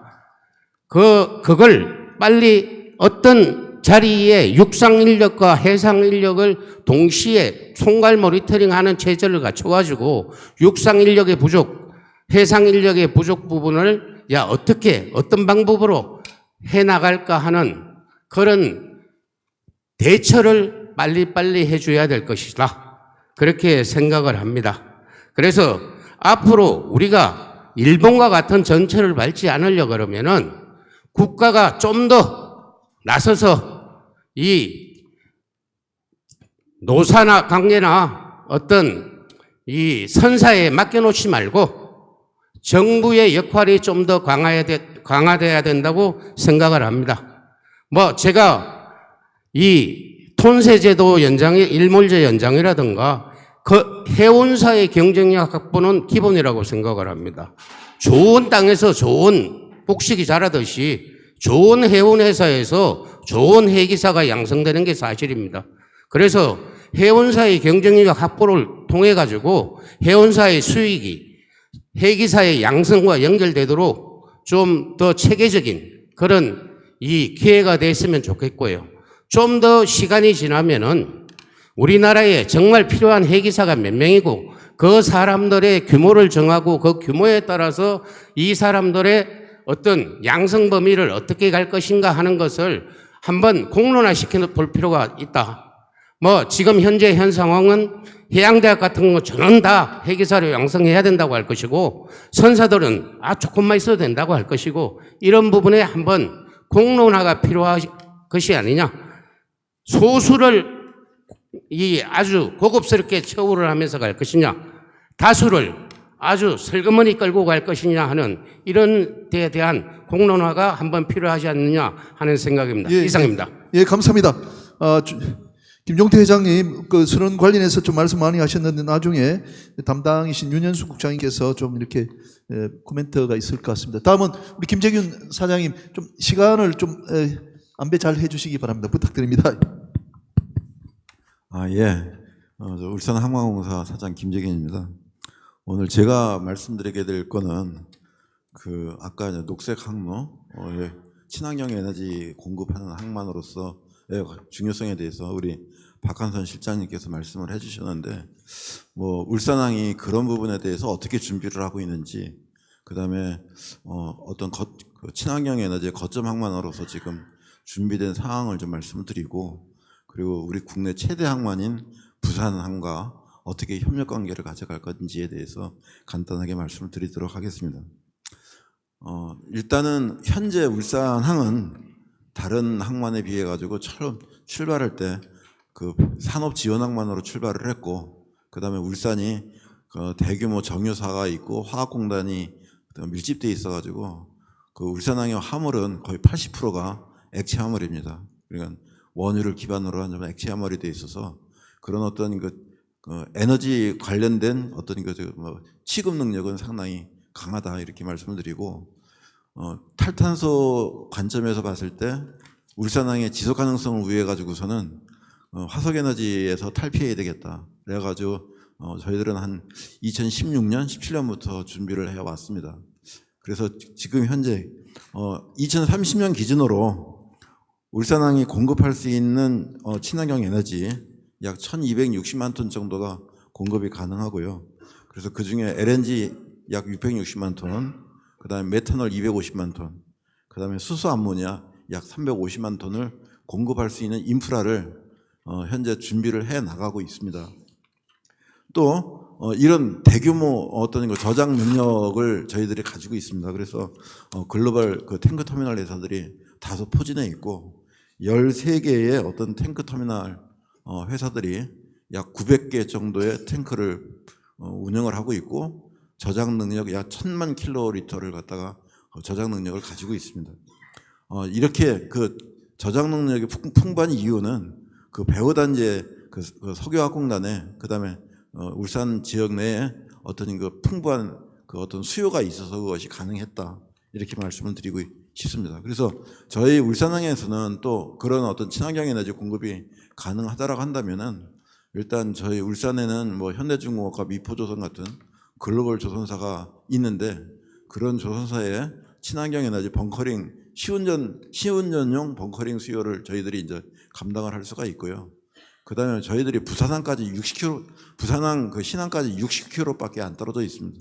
그래서 저희들이 일단은 친환경 에너지 거점 항만으로 지정이 되어서 부산항과 협력 관계를 맺을 수가 있다. 이런 말씀을 좀 드리고 싶습니다. 그래서 지난 11월 15일 정도에 해수부에서는 일단은 국내 무역항의 경쟁력을 제고하고 민간의 불확실성을 해소하기 위해 가지고 친환경 선박연료 공급망 구축 방안이라는 방안을 갖다가 해수부에서 발표를 했습니다. 그 발표한 내용에는 울산항을 친환경 선박연료 공급 항만으로 지정을 하고 그 후속 조치로 부산항과 울산항과의 협력 관계를 맺어서 울산항만에서 가지고 있는 친환경 연료를 부산항에 공급할 수 있는 서로 MOU도 맺고 이런 어떤 여러 가지 조치를 했습니다. 그래서 지금 현재 울산항이 친환경 연료에 관해 가지고 준비된 상황을 간단하게 말씀을 드리면 먼저 LNG입니다. LNG 같은 경우는 지금 현재 탱크 터미널 20만 킬로리터짜리 탱크 터미널 2개가 현재 공사 중에 있고 공정률은 약 한 90% 정도에 있어서 2024년 7월이면은 상업운전에 들어가게 됩니다. 그래서 LNG 벙커링은 일단은 2024년부터는 PTS 방식으로는 가능하고요. 그다음에 STS 방식은 지금 선박이 없어요. 벙커링용 LNG 선박이 없어가지고 지금 발주를 내게 되면 어쨌든 간에 일단 발주를 내서 하게 되면 2027년 정도 공급이 가능할 거라고 봅니다. 저희들은 이런 준비를 위해 가지고 LNG 벙커링을 위해 가지고 SK 가스, 그다음에 H라인, 그다음에 저희 항만공사 협력해서 올해 안으로 벙커링 합작법인을 갖다가 발족을 시켜서 국내 선박 벙커링 수요에 대응하도록 준비를 하고 있습니다. 그래서 LNG 벙커링은 곧 저희들이 가능할 거라고 이렇게 생각이 되고요. 또 그다음에 이제 일단 저탄소 에너지 메탄올 벙커링에 관련해서는 저희들이 전 세계에서 아마 제일 빠른 준비를 하고 있다라고 생각을 합니다. 지난 7월에 로라 모스코 2100TU짜리가 일단은 출항을 했습니다. 거기에서 울산항에서 어떤 메탄올과 메탄올 갖다가 저희들이 처음으로 전 세계 처음으로 PTS 방식으로 벙커링을 해서 출항을 시켰고요. 5월 1월에는 16,000TU짜리 컨테이너선 초대형 컨대선이 일단 현대중공업에서 출항을 하게 되는데 거기에는 일단 사전적으로 시운전용으로 일단 STS 방식으로 지난 12월에 벙커링에 성공을 했습니다. 그래서 1월 달에 아마 이렇게 정식으로 출항을 할 경우에는 그쪽에 약 5,000톤 가량의 그 메탄올이 일단 그 저희들이 공급하는 걸로 이렇게 확정되었습니다. 그래서 지금 현재 저희들은 메탄올 근데 이런 메탄올이 연료가 아닙니다. 화학 제품이지 연료가 아니라서 이걸 연료로 활용하기 위해 가지고는 각종 법령 개정과 규제 혁신, 제도 개선 이런 것들이 상당히 많이 필요로 했었는데 짧은 기간 동안에 이런 과정들을 정리를 하느라고 상당히 애로사항이 많았습니다. 그래서 저희는 일단 2023년 적극행정 우수 사례 경진대회에서 이 메탄올 벙커링을 통해 가지고 국무총리상을 수상을 했습니다. 현재 울산항에는 메탄올이 18만 톤 정도까지 저장 능력을 가지고 있는데 저희들이 2030년까지는 최대한 38만 톤까지는 저장을 할 수 있고 그다음에 그걸 약 10회전으로 본다고 그런다면은 한 350만 톤까지 메탄올을 공급할 수 있는 그런 거점을 저희들이 만들려고 하고 있습니다. 마지막으로 암모니아 벙커링에 대해서 말씀드리면 암모니아는 일단 무탄소 선박으로 주목받고 있습니다. 저희들이 메탄올 벙커링을 성공하는 것을 기점으로 기회로 삼아가지고 암모니아도 지금 결국은 벙커링을 이제 주도를 해야 되겠다라는 생각을 하게 됐고요. 마침 또 현대미포조선과 현대중공업에서 그 암모니아 추진선을 갖다가 수주를 했고 그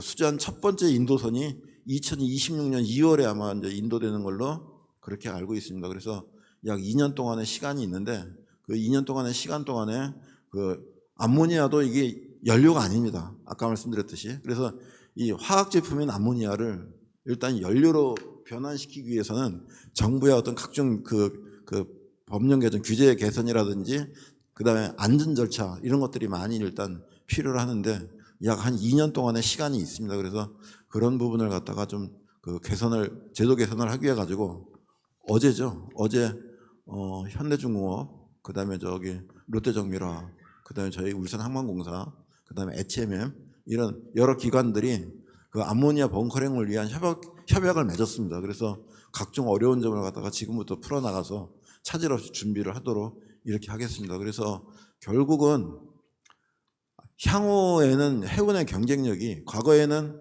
선박의 경쟁력이 해운의 경쟁력이었다고 한다면 그 미래의 탈탄소 시대의 그 미래의 어떤 그 해운의 경쟁력은 안정적인 친환경 에너지를 공급받을 수 있느냐 없느냐가 상당히 중요한 이슈가 될 거고 그런 안정적인 친환경 에너지를 공급받을 수 있는 항만들끼리 연결을 한 것이 결국은 녹색 항로가 되는 것입니다. 그래서 저희들은 일단 부산항이 녹색 항로로 그 녹색 항만으로 인정을 받을 수 있도록 저희들이 옆에서 서포트를 할 준비가 되어 있습니다. 그래서 항만끼리 협력을 해서 우리나라 국가 경쟁력을 키우는데 노력하도록 하겠습니다. 예, 감사합니다. 예, 그 울산 그 항에서 준비하고 있는 신재생 에너지 벙커링에 대한 설명을 소상하게 해 주셨습니다. 다음은 안광은 대표님께 마이크를 넘기도록 하겠습니다. 예, 한국 조선해양 안광원 사장입니다. 제가 뭐 많은 분들이 왜 조선하는 사람이 왜 해운에 와서 얘기할까 이렇게 걱정하시겠지만 저는 항상 늘 40년 동안 직장생활하는 과정 중에 조선해운 분야만 거의 조선해운 물류까지 해양 물류까지 계속 아는 일을 하다 보니까 요즘에는 해양수산에 좀 많이 집중하고 있습니다. 저는 조선과 해운은 이 부부와 똑같다고 늘 어디 가든지 얘기를 하거든요. 그러니까 부부 관계는 떨어질 수 없는 그런 사이잖아요. 그런 것처럼 조선과 해운은 부부다라고 얘기를 하는데 저는 안타까운 게 우리나라가 세계 최고의 조선소를 가지고 있고 세계 최고 조선소의 기술을 다 가지고 있다. 최근에 탈탄소가 되면서 물론 해운 쪽에 있는 그 기업들은 굉장히 심각하게 고민을 많이 하고 있지만 조선 쪽은 심각하게 고민하지만 정말 행복한 고민을 하고 있다. 조선 물량은 아까 여러 가지 시황을 말씀하셨지만 2028년도까지 물량이 완전 풀 부킹돼 있고 최근에 수주 며칠 전에 한국조선해양에서 15척을 또 수주했다고 발표를 했는데요. 사실 그런 것들은 가격을 엄청나게 이제 비싸게 주면 수주하고 그렇게 안 하면 안 하는 선별 수주하는 그런 형태로 있습니다. 그런데 해운 쪽은 지금 상당히 심각하게 그걸 따라가지 못하고 있는 부분에서 상당히 좀 안타깝다라는 거고, 그런데 그 이유가 뭐냐면 시대의 변화가 굉장히 빠른 시간 내에 변했다. 옛날에 제가 지난번에 다른 데서도 그런 발표를 했었는데요. 그 독일과 유럽과 한국, 일본, 유럽, 일본, 뭐 한국 이렇게 이제 전환돼서 중국으로 가고 있는데 그 전환되는 시기가 너무 빠르다. 요즘의 시기는 옛날에는 5년, 10년, 30년의 계획을 세웠다면 요즘에는 1년, 3년, 5년 계획을 세워도 길다. 라는 겁니다. 그래서 그만큼 탈탄소가 주는 영향이 굉장히 커졌고요. 지금 박 박사님이 그런 얘기도 하셨는데 그 녹상 해운 항로에 오늘 제가 드리고 싶은 말씀은 녹색 해운 항로 구축을 위해서 조선산업에서 조선해운사에서 무엇을 해야 될까요? 했는데요. 글로벌 환경시장의 변화는 결국 녹색 해운 항로는 마찬가지로 이제 녹색 해운 항로 때문에 항만 때문에 이제 요즘에 녹색 채권이라는 것도 생겼는데 그건 완전한 탈탄소를 하는 경우를 의미하는 거라고요. 그래서 결국은 이미 글로벌 IMO에서 규제가 확정이 됐고 또 한국에는 거기에서 한술 더 떠서 더 강화된 규제로 지금 가고 있는 중이고, 물론 제3지대에서는 이거는 개발도상국 이런 데는 말아먹는 짓이다 이렇게 얘기해가지고 이제 많이 반대를 하고 있지만 상당히 심각한 상황이지만 어쨌든 전 세계 80% 이상이 이 규제를 따라가고 있다. 그래서 지금 글로벌 친환경 선박 운영에 대한 어떤 해양산업의 변화든지 온실가스 감축이라든지 이런 부분들은 이미 MEPC 80에서 다 규제가 확정이 됐고 그 위에 더 보완이 되고 있습니다. 심지어는 2030년 40%, 2040년에서 80%, 2050년 100% 이렇게 가고 있는데요. 제가 생각해도 제가 디젤 선박하고 디젤 연료 추진 엔진만 개발하고 했던 게 한 20년 넘게 했어요. 그런데 갑자기 탈탄소가 생기면서 LNG 추진선, 메탄올 추진선, 암모니아 추진선 하는데 1년도 안 걸린다고요, 지금요. 그래서 이거에 따라서 충분히 이제 조선 쪽에서는 다 대응을 해서 시장 대응을 해서 디젤 선박은 한 점유율이 한 35% 정도 됐지만 중국하고 거의 쉐어를 하고 있지만 LNG 선박은 최근 1, 2년 동안에 80%, 90%까지 갔고 메탄올 선박은 작년만 해도 거의 100%를 다 한국에서 다 싹쓸이한 그런 상태입니다. 그래서 우리나라 해운 쪽에서는 어떤 선박이든 이 원하는 대로 만들어 갈 수 있는 이제 환경이 조성이 된 거죠. 다만 가격 경쟁력 때문에 최근에 이제 중국과 이게 하고 있는데요. 지난주하고 최근에 이제 여러 가지 컨퍼런스에서 중국의 심각성을 제가 많이 얘기를 하고 있습니다. 5년 후에 한국의 조선산업이 살아남을 수 있을까요? 저는 많이 질문하거든요. 제가 조선산업에 종사하더라도. 그 이유가 어제 신문에 보셨겠지만 한화오션이 컨테이너선 전량을 다 이제 한국에서 안 만들겠다 이렇게 선언을 했어요. 연료 추진선이 LNG도 됐든 메탄올이 됐든 안 만들겠다. 그 이유는 뭐냐면 수주를 했어도 가격이 컨테이너선의 LNG 추진선 같은 경우 또 LNG 탱커 같은 경우는 한 3년 전만 해도 한 1억 3천만 불 하던 게 지금 2억 7천만 불 한단 말이에요. 그러면 조선산업에서는 100%, 200%의 흑자를 해야 되는데 지금 100%, 200% 적자를 내고 있단 말이에요. 그리고 경쟁력에서 상당히 했고 또 중국이 그만큼 쫓아왔고 한국의 많은 자원들이 중국에 가기도 했지만 그런 부분에서 상당히 이제 심각한 상황으로 돌아가고 있는데 결국은 그래서 최근에 이제 한국에 있는 해운산업, 해운업체들이 기업들이 중국에서 발주도 하고 있습니다.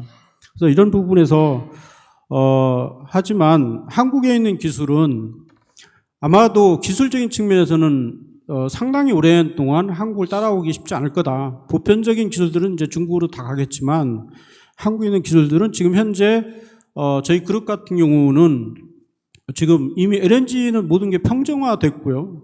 메탄올도 90%가 평정화됐고 메탄 슬립까지 다 돼 있고 그 다음에 지금 아모니아 엔진 추진선은 지금 다 개발이 거의 다 완료돼 가고 있는 상태예요. 뭐 보기 엔진, 주기 엔진 다 되어 있고, 그다음에 이제 지금 수소 연료전지하고 수소 연료 추진선이 지금 테스트 중에 있고, 지금 뭐 곧 SMR도 여러 가지 육상률을 먼저 테스트하고 해상에 들어갈 그런 상태에서 기술은 이미 다 준비가 되어 있는 상태인데, 문제는 가격 문제 때문에 상당히 이제 심각한 상황이 돌아온 거죠. 그래서 탈탄소가 주는 의미에서 가장 큰 의미는 탈탄소를 위해서 아까도 이제 그런 얘기를 하셨어요. 그 탈탄소가 우리한테 주는 의미가 뭐냐? 그럼 탈탄소 가면 우리는 어떤 이득을 볼까요? 이렇게 했는데요.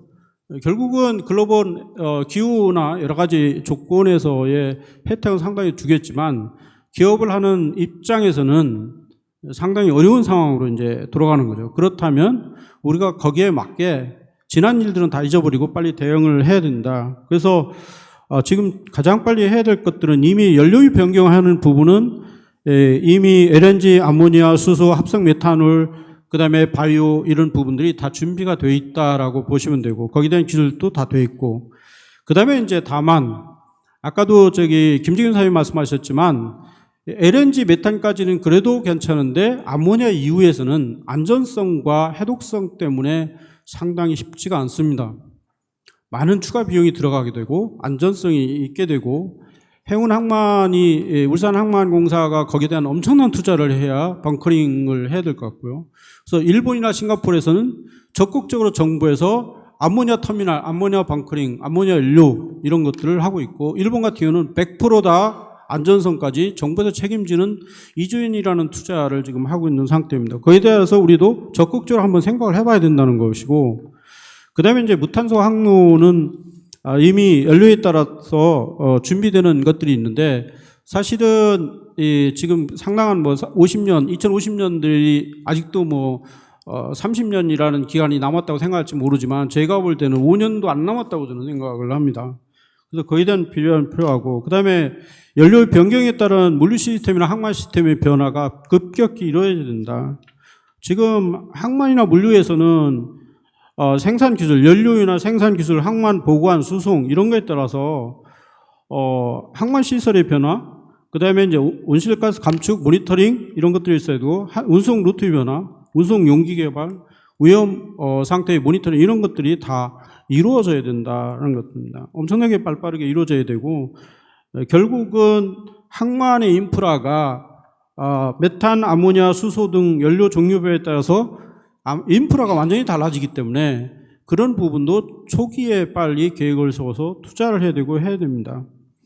그 다음에 이제 그 운송 루트도 이제 개발을 해야 되게 되는데요. 지금 그 최근에 이제 운항 감축이나 그 출력을 줄여서 이제 탄소를 좀 줄이는 방법을 많이 쓰고 있는데 사실은 그게 여러 가지 부가치적으로 보면 굉장히 좋은 좋은 방법은 아닙니다.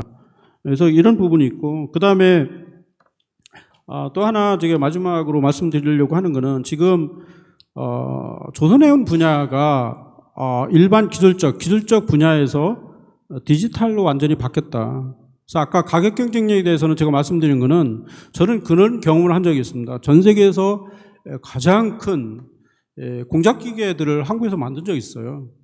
만들 때는 가격이 갑자기 300%, 200%씩 떨어져서 50%까지 떨어진 적이 있습니다. 경쟁력 엄청나게 잘 해가지고. 근데 한국에서 그런 경쟁력이 없다 보니까 이제 물량의 변화가 없다 보니까 그거를 다 없애버렸어요. 그랬더니 다시 또 엄청나게 올랐다. 그래서 중국으로 지금 가격 싸다고 중국에 발주하다가는 만약에 그래서 한국이 선박건조를 안 하게 되면 나중에 엄청나게 뒤통수를 맞았을 가능성이 있고 그 다음에 또 하나는 심각하게 알아야 될 게 연료 변화에 따라서 왜 디지털이 AI가 강화되느냐고 말씀을 하시는데 모든 연료가 전자제어를 하지 않으면 디젤과 같은 방식으로는 연료를 연소를 시킬 수도 없고 운항할 수도 없고 여러 가지 조건이 그렇습니다. 안전성부터 시작해서 여러 가지 효율성 이런 것들이 전부 다 AI나 ICT나 디지털로 변화되지 않으면 안 되기 때문에 그렇게 되는데 결국은 그렇기 때문에 지금 인적 자원도 부족하고 그래서 인프라가 이제 부족해서 이제 핵기사도 없지만 모두 다 자율운항이 굉장히 빠르게 하게 됩니다. 2021년도에 머스크에 있는 맥케니 센터에서 저희가 거기 전체 있는 임원 50명 저희들 한 5명하고 토론을 할 때 한국에는 거들떠보지도 않은 자유라는 선박을 걔들은 그 2, 3년 내에 해달라고 했습니다. 물론 한국이 제일 빨리 해서 지금 3단계까지 가 있지만 그렇게 하다 보니까 이런 학교나 대학이나 모든 기관이나 해수부 이런 부분에서도 이런 부분에 대해서 적극적으로 나서지 않으면 정말 이제 한국에서는 좋은 선박을 가지고 있다 하더라도 운항을 불가할 것으로 보게 됩니다. 그래서 이런 부분들이 강화시켜야 되고 마지막으로 법적 제도적인 부분들도 규제들도 빨리 거시적으로 이 말로만 할 게 아니라 실행에 지금 와 있어야 된다라고 봅니다. 그래서 저는 해수부에 이제 지금 뭐 정책점도 나와 계시지만 적극적으로 빨리 진행을 해서 지금 물론 뭐 잘해 주시지만 해서 좀 빨리 우리가 준비를 해서 세계적으로 해양이나 해운이나 조선 분야가 세계 인류로 선도적으로 갈 수 있도록 해 주시기를 부탁드리겠습니다. 감사합니다. 예, 감사합니다. 이게 아무리 빨리 해도 이게 안 될 것 같습니다. 우리가 너무 처음부터 스케줄이 너무 빡빡하게 돼 있어서 5시 한 15분 정도에 마친다고 여러분 생각하시고 5시 혹시 약속해 두신 분은 15분 좀 늦춰주시기 바랍니다.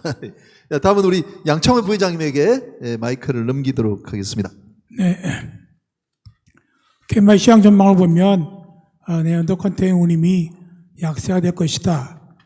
수요는 3% 증가하는데 공급은 8%나 증가한다. 당연한 말씀이죠.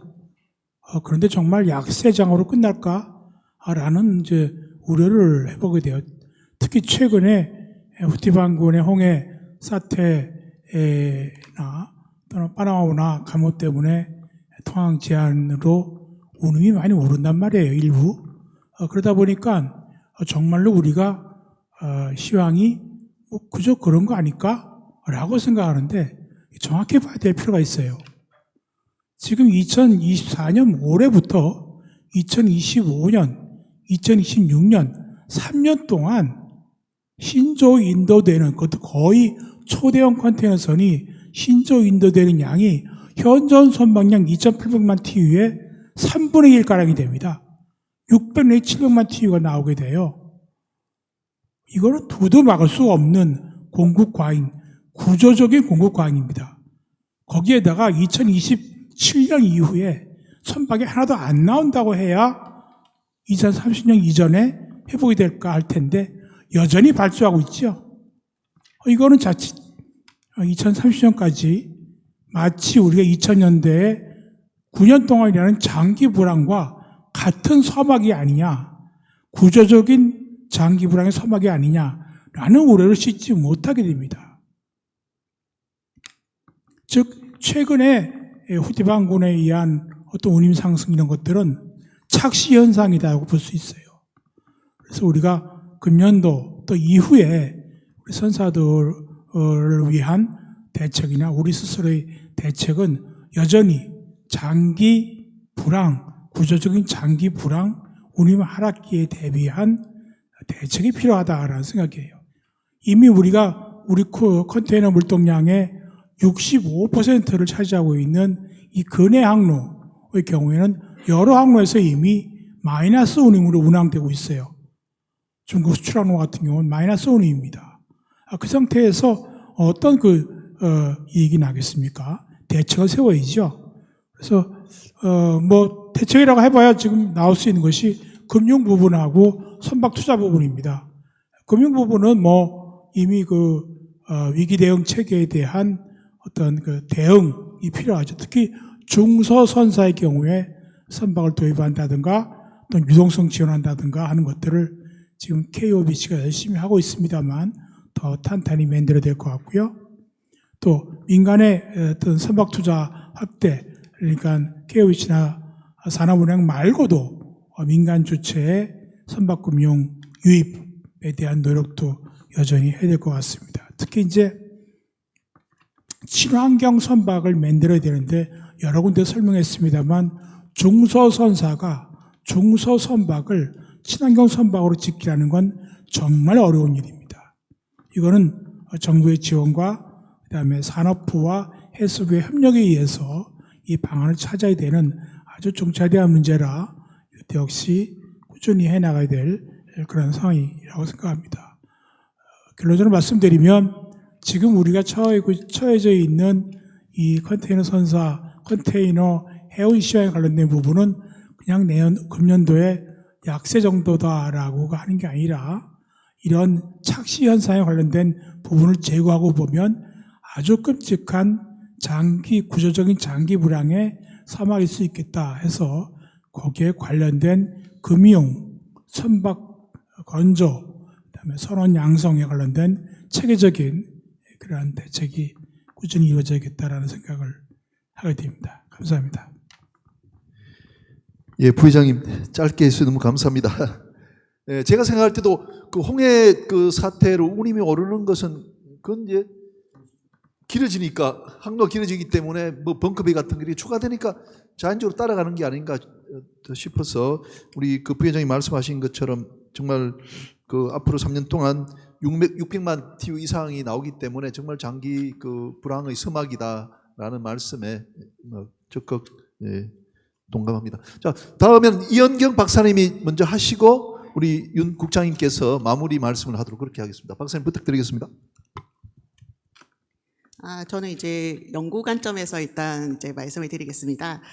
제가 최근에 이제 작년에 2023년 7월에 발표된 맥켄지 보고서에서 뭐라 그랬냐면 전 세계 이제 온실가스 이제 그 배출량 80% 차지하는 국가들이 무조건 이거를 이제 감축하겠다, 탄소 중립으로 가겠다라고 발표를 했습니다. 이 말은 거꾸로 말하면 이제 두 가지 측면에서 제조업 관점에서 보면은 제조업 관점 전체적으로도 이제 탄소 중립이라든지 온실가스 배출량을 관리하겠다는 관점이 되다 보니 예를 들면 애플 같은 경우에는 전 생산 라인에서 다 전체 제품에 대해서 이런 거를 관리를 해주겠다라는 거니 그렇지 못한 업체들은 탈락이 되며 해운 업체도 그러면 탈락이 될 수 있는 상황이 된다라는 의미고요. 두 번째는 이제 최근에 이제 계속 이제 머스크가 아주 전략적으로 이제 협업하면서 가고 있는데 뭐 이제 CMA하고 같이 이제 했던 것 중에 이제 단순하게 이제 벙커링 아까 메탄올뿐만 아니라 바이오에 대한 이제 항만의 벙커링 시설을 우리가 어떻게 하겠다. 그리고 이제 이런 공급에 대한 표준을 우리가 잡아가겠다. 그리고 그것뿐만 아니라 우리가 R&D를 통해 가지고 지금 새로운 메탄올이나 바이오뿐만 아니라 암모니아도 잡아가겠습니다라고까지 발표를 할 정도로 굉장히 전투적으로 나가고 있습니다. 그 말은 이제 국가적으로 전체적으로 할 뿐만 아니라 이런 제조업이라든지 전체적으로 엮여서 이런 이제 변화가 생기고 있습니다. 이런 상황에 이제 예전에는 저희가 이제 어쩌면 세션별로 나눠서 했었는데 왜 이렇게 해운하고 항만하고 물류가 전체가 다 같이 해야 되냐면 이런 문제 자체가 이제는 단순하게 하나의 곳에서 풀 수 있는 것이 아니라 엮어져서 같이 이제 풀지 않는다면 답이 나오지 않는 상태가 되는 것 같습니다. 그래서 이제 단순하게 이제 연구 문제를 푸는 데 있어서 우리 고민해야 되는 거는 녹색 해운 항로를 구축한다라고 했을 때 그냥 녹색 항로를 여기다 엮으면 되지 않을까가 아니라 첫 번째는 지속 가능할 수 있는 연료유가 어떤 것이 차단해야 되는 것이 있고요. 그리고 정말 이것이 가용한가 이거를 지속적으로 봐야 되고 거기 하나 더 나아가서 계속 이제 안 대표님도 말씀하셨지만 비용 효율성 관점에서 어떤 게 가장 효율적인가를 다 고려해서 이제 이거에 대한 답을 찾아내지 않는다면 우리가 대응이 어려울 거라고 이제 판단이 되고 있습니다. 그리고 이제 아까 이제 하나 더 나아가서는 저희가 이제 공급망 관점에서 이제 요구하는 게 이제 탄소 중립 전체를 다 간다는 의미는 단순하게 이제 선박 운송이 되고 있는 거에 연료유가 바뀌어서 탄소 중립이 되면 되지 않을까 단순한 생각을 하면 안 되는 이유가 뭐냐면 물류에 대한 제조업의 위치가 바뀔 수 있습니다. 그러면 이제 선박 운송을 하지 않고 아까 니어쇼링이라 아까 앞에서 말씀드렸던 것처럼 리쇼링처럼 자국에서 생산하는 게 탄소 중립이 가장 좋기 때문에 그런 이전이 발생할 수 있기 때문에 공급망 차원의 제조업 관점에서도 그런 네트워크를 고려해서 이런 아까 방금 말씀드렸던 세 가지 요소에 대해서도 같이 고민을 하지 않는다면 진정한 이제 답을 찾지 못하는 상황이 될 것 같고요. 이런 요구를 하지만 아까 이제 DHL에 사실 2019년에 했던 보고서긴 한데 어떤 내용이 있었냐면 지속 가능한 물류 없이는 지속 가능한 경제 성장이나 있을 수 없다. 물류가 경제 성장에서 가장 중요하다. 여러분이 쓰시는 모든 물품들이 물류로 인해서 일어나니까 해운, 항만, 물류가 진정한 의미에서 이제 제대로 되어야만 이제 우리의 경제 성장이 일어나고 우리나라가 국가가 주도할 수 있다는 관점이기 때문에 앞으로 이제 나와주셨던 모든 분들과 같이 이런 연구들도 조금 하면서 답을 찾아가는 거를 하는 좋은 계기가 됐으면 좋겠습니다. 예, 감사합니다. 다음은 오늘 나온 토론 전체를 좀 종합하는 의미에서 국장님께서 가능하신 답변은 좀 해주시면 감사하겠습니다. 예, 좋은 토론에 감사하고요. 답변을 하기 전에 먼저 KMI의 다음번 그 전망대회는 이런 방식으로 좀 진행해줬으면 좋겠다고 얘기를 먼저 드리고 시작하겠습니다. 그래야 좀 신선하죠. 방금 이현경 본부장 얘기하셨지만 지금 해운을 따로 띄워놓고 보기 되게 어려운 상황입니다. 그러니까 예를 들어서 제조와 연결되어 있는 공급망으로 봐야 한다는 게 최근에 이제 우리와 관련되어 있는 것들을 EU ETS나 EU CBR로 보는 것뿐 아니라 프랑스판 IRA법이 작년에 시행됐고요. 그 다음에 내년부터인가 올해 말부터 EU가 IRA 법을 시행한다고 합니다. 이제 이게 무슨 소리냐 하면은 최근 예를 들어서 이제 전기 자동차 같은 것들 그런 것들을 국내에서 만들어서 유럽으로 수출하는 이런 단계는 앞으로 없애겠다는 얘기인 거죠. 그러니까 제조업이 줄어들면은 뭐 제조업이 줄어드는구나 이렇게 얘기할 수도 있지만 그런 측면들이 전부 다 실어나를 대상이 없어지는 그런 상황이 발생을 할 수도 있는 겁니다. 그러면 해운업에 가뜩이나 지금 수요가 공급보다 상당히 처져 있는 그런 상황에서 수요에 추가적인 어떤 제한을 갖고 오게 될 거고요. 그럴 경우에 이제 우리 해운업도 다시 한번 고민해봐야 되는 그런 상황이 되지 않을까 하는 생각이 드는데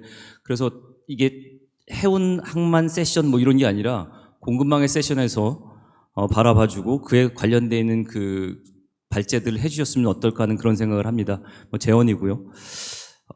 여러 가지 얘기들도 있고 그런데 먼저 내년도 그러니까 올해 정부의 그 금년 해운 항만 방향에 대해서 간략히 말씀드리고 얘기를 드리는 게 좋을 것 같아요.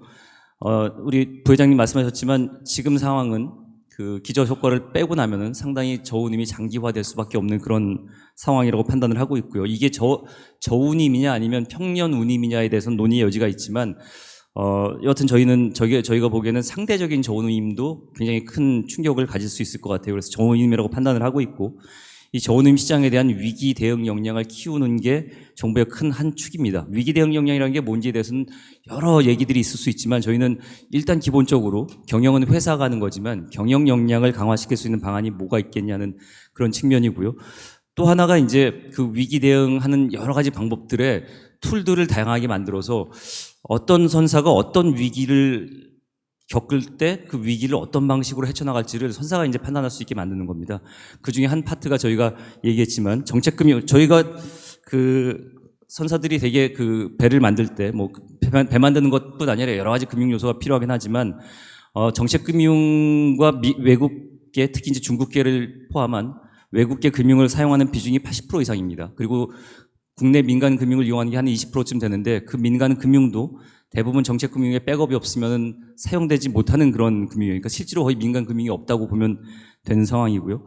이 민간 금융을 조금 활성화시키는 어떤 방안들을 저희가 지금 마련을 하고 있는데 그런 민간 금융을 이용할 수 있게 하는 방안, 그다음에 그 민간 금융을 단순히 정부의 정책 금융으로 백업한 게 아니라 새로운 금융기법, STO나 이런 새로운 금융기법을 통해서 민간 금융의 주체뿐 아니라 금융의 객체들도 민간 금융에 참여할 수 있게 하는 방안, 이런 방안을 고민을 하고 있습니다. 다만 정부에서는 이런 여러 가지의 그 정책 방향들, 중소선사를 활성화시키는 방안이라든가 이런 것들의 여러 방안들, 툴들을 포커스를 주거나 주제를 가지고 집행을 하려고 하고 있고요.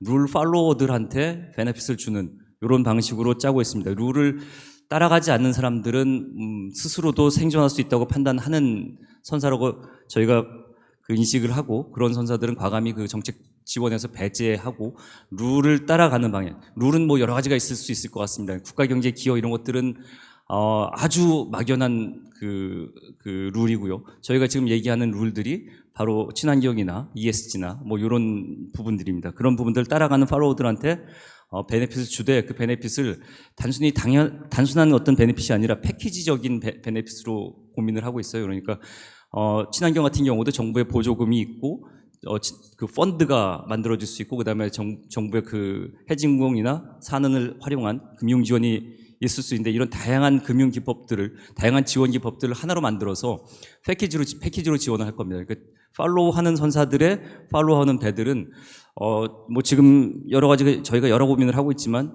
기존의 정부의 보조금 10%, 그다음에 그 해진공의 투자 한 30%, 그다음에 민간 금융에 대한 백업에 대해서 한 50%, 그래서 거의 60%에서 70%가량을 지원 어떤 방식으로든 간에 지원이 들어갈 수 있게 해서 그 선사들이 조금 더 원활하게 그 룰을 팔로우할 수 있도록 하는 그런 고민을 하고 있고요. 이 고민이 만약에 이제 그렇게 했는데 뭐 우리 부회장님 중소선사에 대해서 지원이 있어야 된다고 얘기를 하시고 실제로 중소선사가 친환경 선박을 들여와야 그게 이제 진정한 그 규범의 전환이라고 저희가 보고 있는데 그런 정도의 그 툴들을 마련했는데 만약에 이제 규범 전환을 하지 않는 선사가 있으면 그거는 이제 어쩔 수 없이 개인의 역량으로 돌파해야 되는 그런 상황이 아닐까 생각을 하고 있고요. 그래서 올 한 해 해운은 이렇게 그 민간 금융 등 다양한 금융 기법을 통해서 위기 대응하고 그다음에 그 룰을 따르는 선사들을 우대하는 이런 방향으로 해운을 저희가 고민을 하고 있고요. 해운과 연결된 항만은 이제 여러 가지 그 포인트가 있습니다. 예를 들어서 금년 3월에 2-5 단계 자동화 항만이 처음 만들어지게 되면서 국내도 비로소 이제 본격적으로 자동화 항만에 대해서 찬반이 많을 수 있습니다. 이게 정말로 좋은 항만인지 아닌지에 대해서는 논의의 여지가 있을 수 있으나 이게 이제 시대의 대세이기도 하고요. 자동화 항만을 통해서 자동화 항만으로만 구축되는 메가포트를 이제 슬슬 시동을 걸어야 되는 그런 단계고요. 그런 측면에서 기존에 만들어졌던 항만과 새로 만들어진 항만이 이제 차별이 발생을 하게 될 겁니다. 그러면서 이제 새로 만들어진 항만들은 자동화 위주로 가게 될 거고 기존에 있는 만들어진 항만들을 어떤 방식으로 자동화, 반자동화 또는 생산적인 항만으로 바꿀 것이냐 하는 게 올 한 해 그 정부에서 추진하는 상당히 그 비중 있는 작업입니다. 그래서 예를 들어서 항만 내에 반자동화를 추진하거나 아니면 생산성을 높이는 뭐 박스베이나 이런 여러 가지 시설들을 만들려고 할 때 정부에서 어떤 식으로 금융 지원이나 보조금 지원이나 이런 것들을 하게 될 건가. 그게 올 한 해 항만의 큰 화두이고요.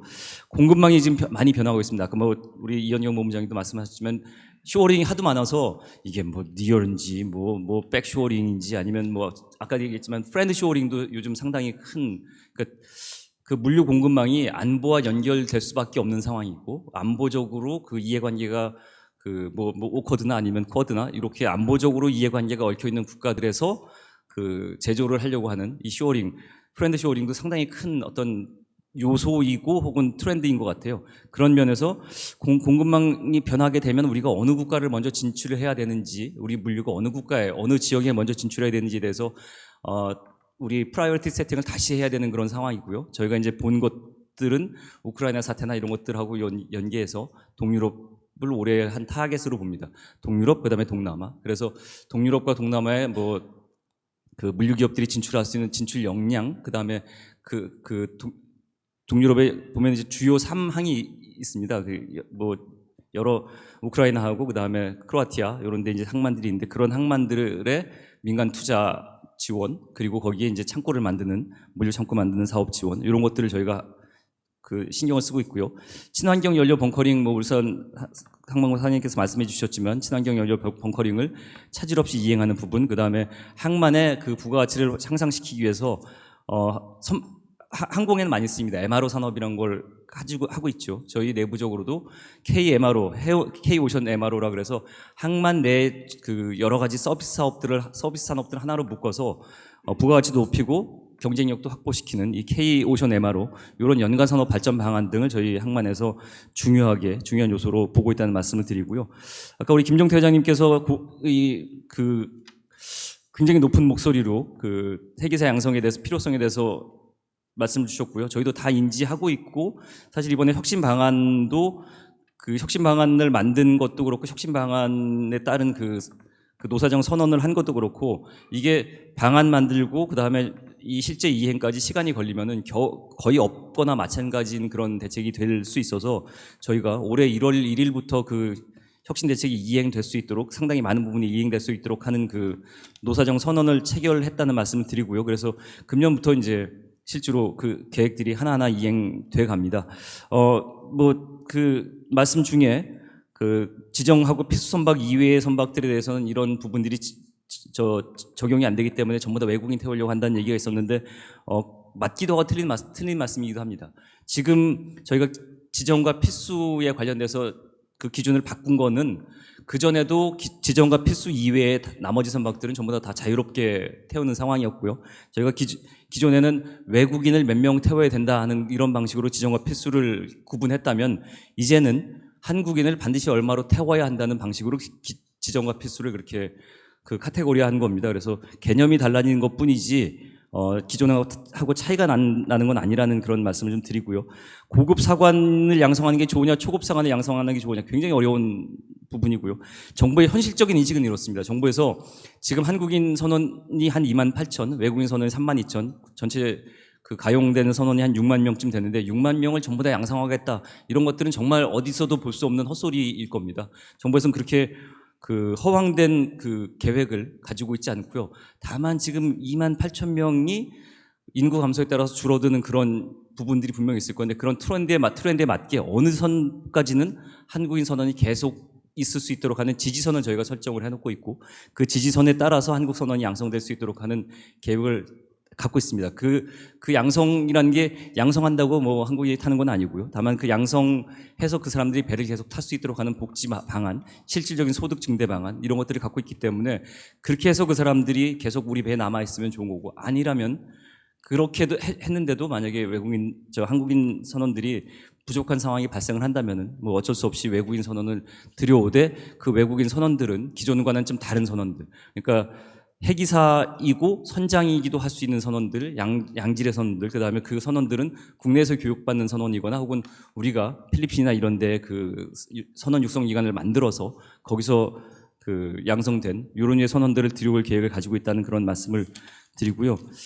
아까 그 자유운항 선박에 대해서 우리 HDD 현대중공업 사장님 말씀 주셨는데 저희가 법을 그 작년에 통과를 했습니다. 그래서 금년 말에 이 시행령이 만들어지면 이 법이 본격적으로 그 시행이 될 거고요.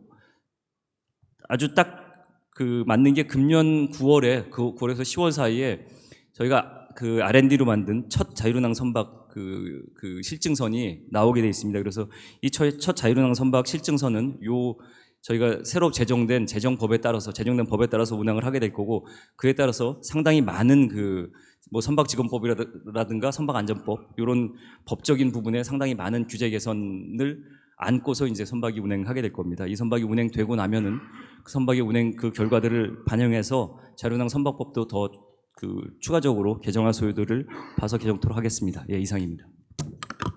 예, 국장님께서 오늘 나온 좀 의문사항들, 질문사항들 모두 소상하게 좀 답을 해주셨습니다. 제가 세 분 발표자한테 그 질문을 드렸습니다만 두 질문은 이미 해결이 됐고 그 수탁 가공, 위탁 가공 그것만 좀 말씀해 주시면 될 것 같습니다. 이기열 박사님 혹시 계시나요? 그거 조금만 설명 한번 해주시겠습니까? 마이크 좀 부탁드리겠습니다. 예, 마이크 배달되기까지 제가 아까 국장님이 마지막에 말씀하신 자유운항 선박 촉진법에 대해서 좀 말씀드리겠습니다.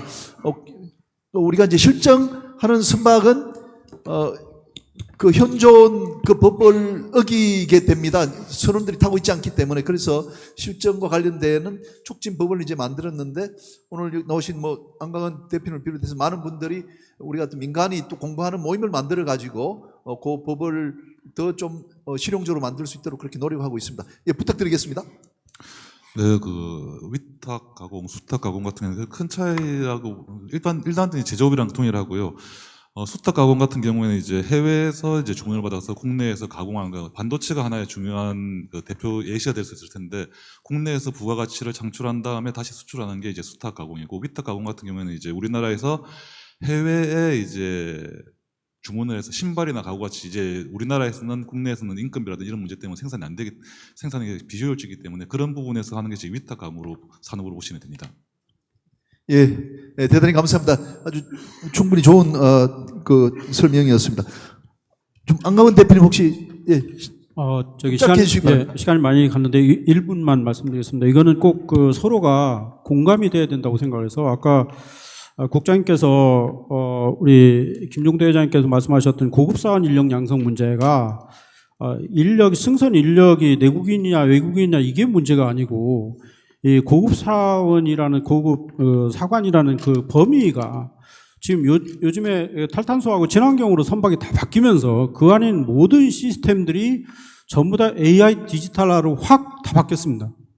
최근에 인도되는 선박 중에서 디젤 선박들은 어느 누구도 다 핸들링 할 수 있습니다. 근데 최근에 21년부터 인도되는 선박들은 90%가 현재 있는 해기사들이 핸들링 할 수 없는 부분이 너무 많습니다. 그렇기 때문에 그 인력들을 대학에서도 이런 부분을 가르치는 하나도 없고, 제가 2021년도 그 해양대학교 도덕기 총장님을 쫄라가지고 이제 교육부 해가지고 AI 대학을 해양대학에 만들었는데 그 인력 교육하는 것도 일반적인 교육이지 실제 여기에 맞는 교육이 없어서 최근에 인도된 선박의 90%의 크렘이 전부 다 휴먼 에러로 나오는 경우가 상당히 많습니다. 그렇게 되면 나중에 엄청난 손실, 옛날에는 어떤 부분이 고장나면 그냥 그 내부적으로 고쳐서 갈 수 있었는데 지금은 고장나면 선박이 운항이 불가합니다.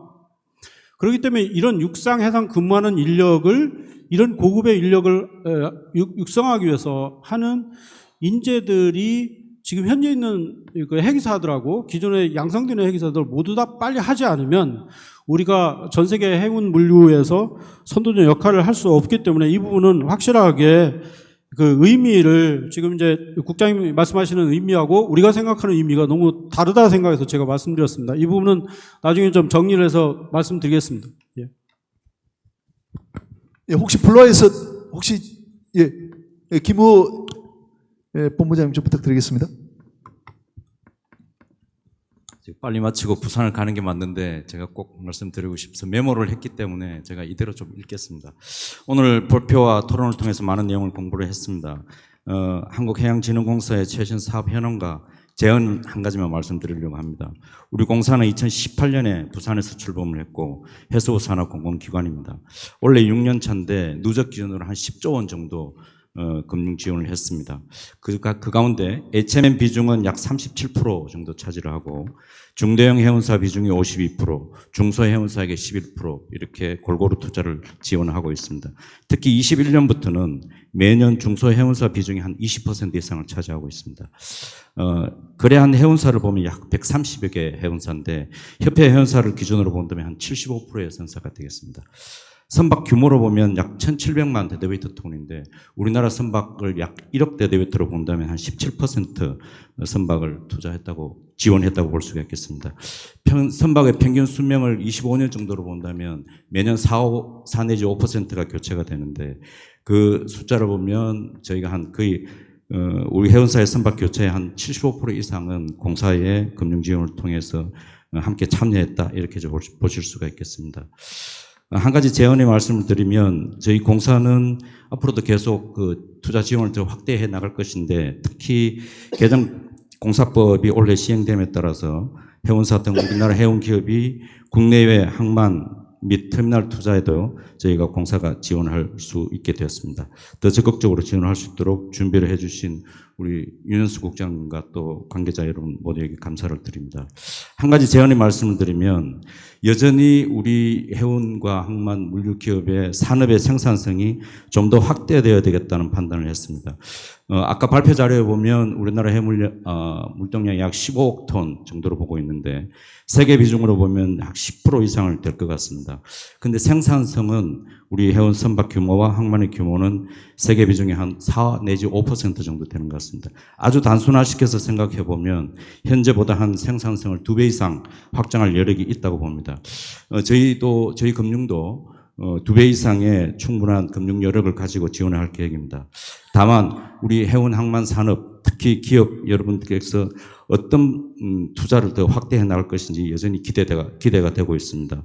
국내 시장은 상당히 좀 제한적이라고 본다면 아까 그 윤현수 국장님과 토론해 주신 이영경 본부장님 말씀처럼 글로벌 공급 많이 변하고 있습니다. 특히 제조사들이 공급량이 변하고 있는 이때에 이것을 기회로 해서 더 좋은 투자를 좀 확대해 나갈 수 있을 것으로 보고 그런 투자에 저희 공사도 적극적으로 금융 참여를 할 계획입니다. KMI의 제언 말씀을 드리면 방금 말씀드린 대로 특히 제조사들의 글로벌 공급망 변화가 지금 시급한데 상당히 빠른 속도로 진행이 되고 있는데 여기에 대응한 글로벌 물동량 흐름과 기업의 투자 전략, 특히 우리 기업의 투자 전략에 대한 연구 개발이 좀 더 필요한 상황이라고 봅니다. 감사합니다. 예, 감사합니다. 그러면 제가 그 좌장으로서 좀 정리하도록 하겠습니다. 오늘 세 분 발표 그리고 6분의 토론은 딱 하나로 집약이 될 것 같습니다. 우리가 여러 다양한 바다 산업이 있습니다만은 해운, 항만, 물류 사업은 국제 경쟁 속에 있다는 겁니다. 오늘 나온 모든 그 토론과 제안은 우리나라 해운, 항만, 물류 산업이 국제 경쟁을 갖고 세계에서 우뚝 서기 위한 그런 고민에서 나온 것이라고 생각합니다. 제가 하나만 더 말씀드리면은 우리 동남아 시장은 현재 부회장님도 말씀하셨습니다. 운임이 마이너스로 되어 있습니다. 유럽에서 전기선 그 이제 경쟁법을 강화를 시켜서 그 운항에 대한 그 공동행위도 지금 거의 못하게 되는 실정입니다. 그러나 우리 동남아 시장에서는 선사들이 완전히 자유로운 경쟁 체제 하에 있기 때문에 운임에 대해서도 공동행위가 가능해야 됩니다. 그게 우리나라 해운법 제29조입니다. 그래서 우리 법제도와 같은 경우에도 오늘 나온 토론과 마찬가지로 우리 해운산업을 보호하기 위해서 유리한 제도는 그대로 가져가야 된다고 이렇게 생각합니다. 오늘 많이 참석해서 끝까지 경청해 주신 여러분께 다시 한번 감사하다는 말씀을 드리면서 마치도록 하겠습니다. 여러분 감사합니다. 네, 장시간 종합 토론 세션에서 귀한 말씀해 주신 좌장님과 토론자분들께 큰 박수 부탁드리겠습니다. 네, 이상으로 2024 해양수산 전망대회 해운 물류 항만 세션을 모두 마치도록 하겠습니다. 늦은 시간까지 참석해 주신 모든 분들께 진심으로 감사드리며 편안한 저녁 주시기 바라겠습니다. 감사합니다.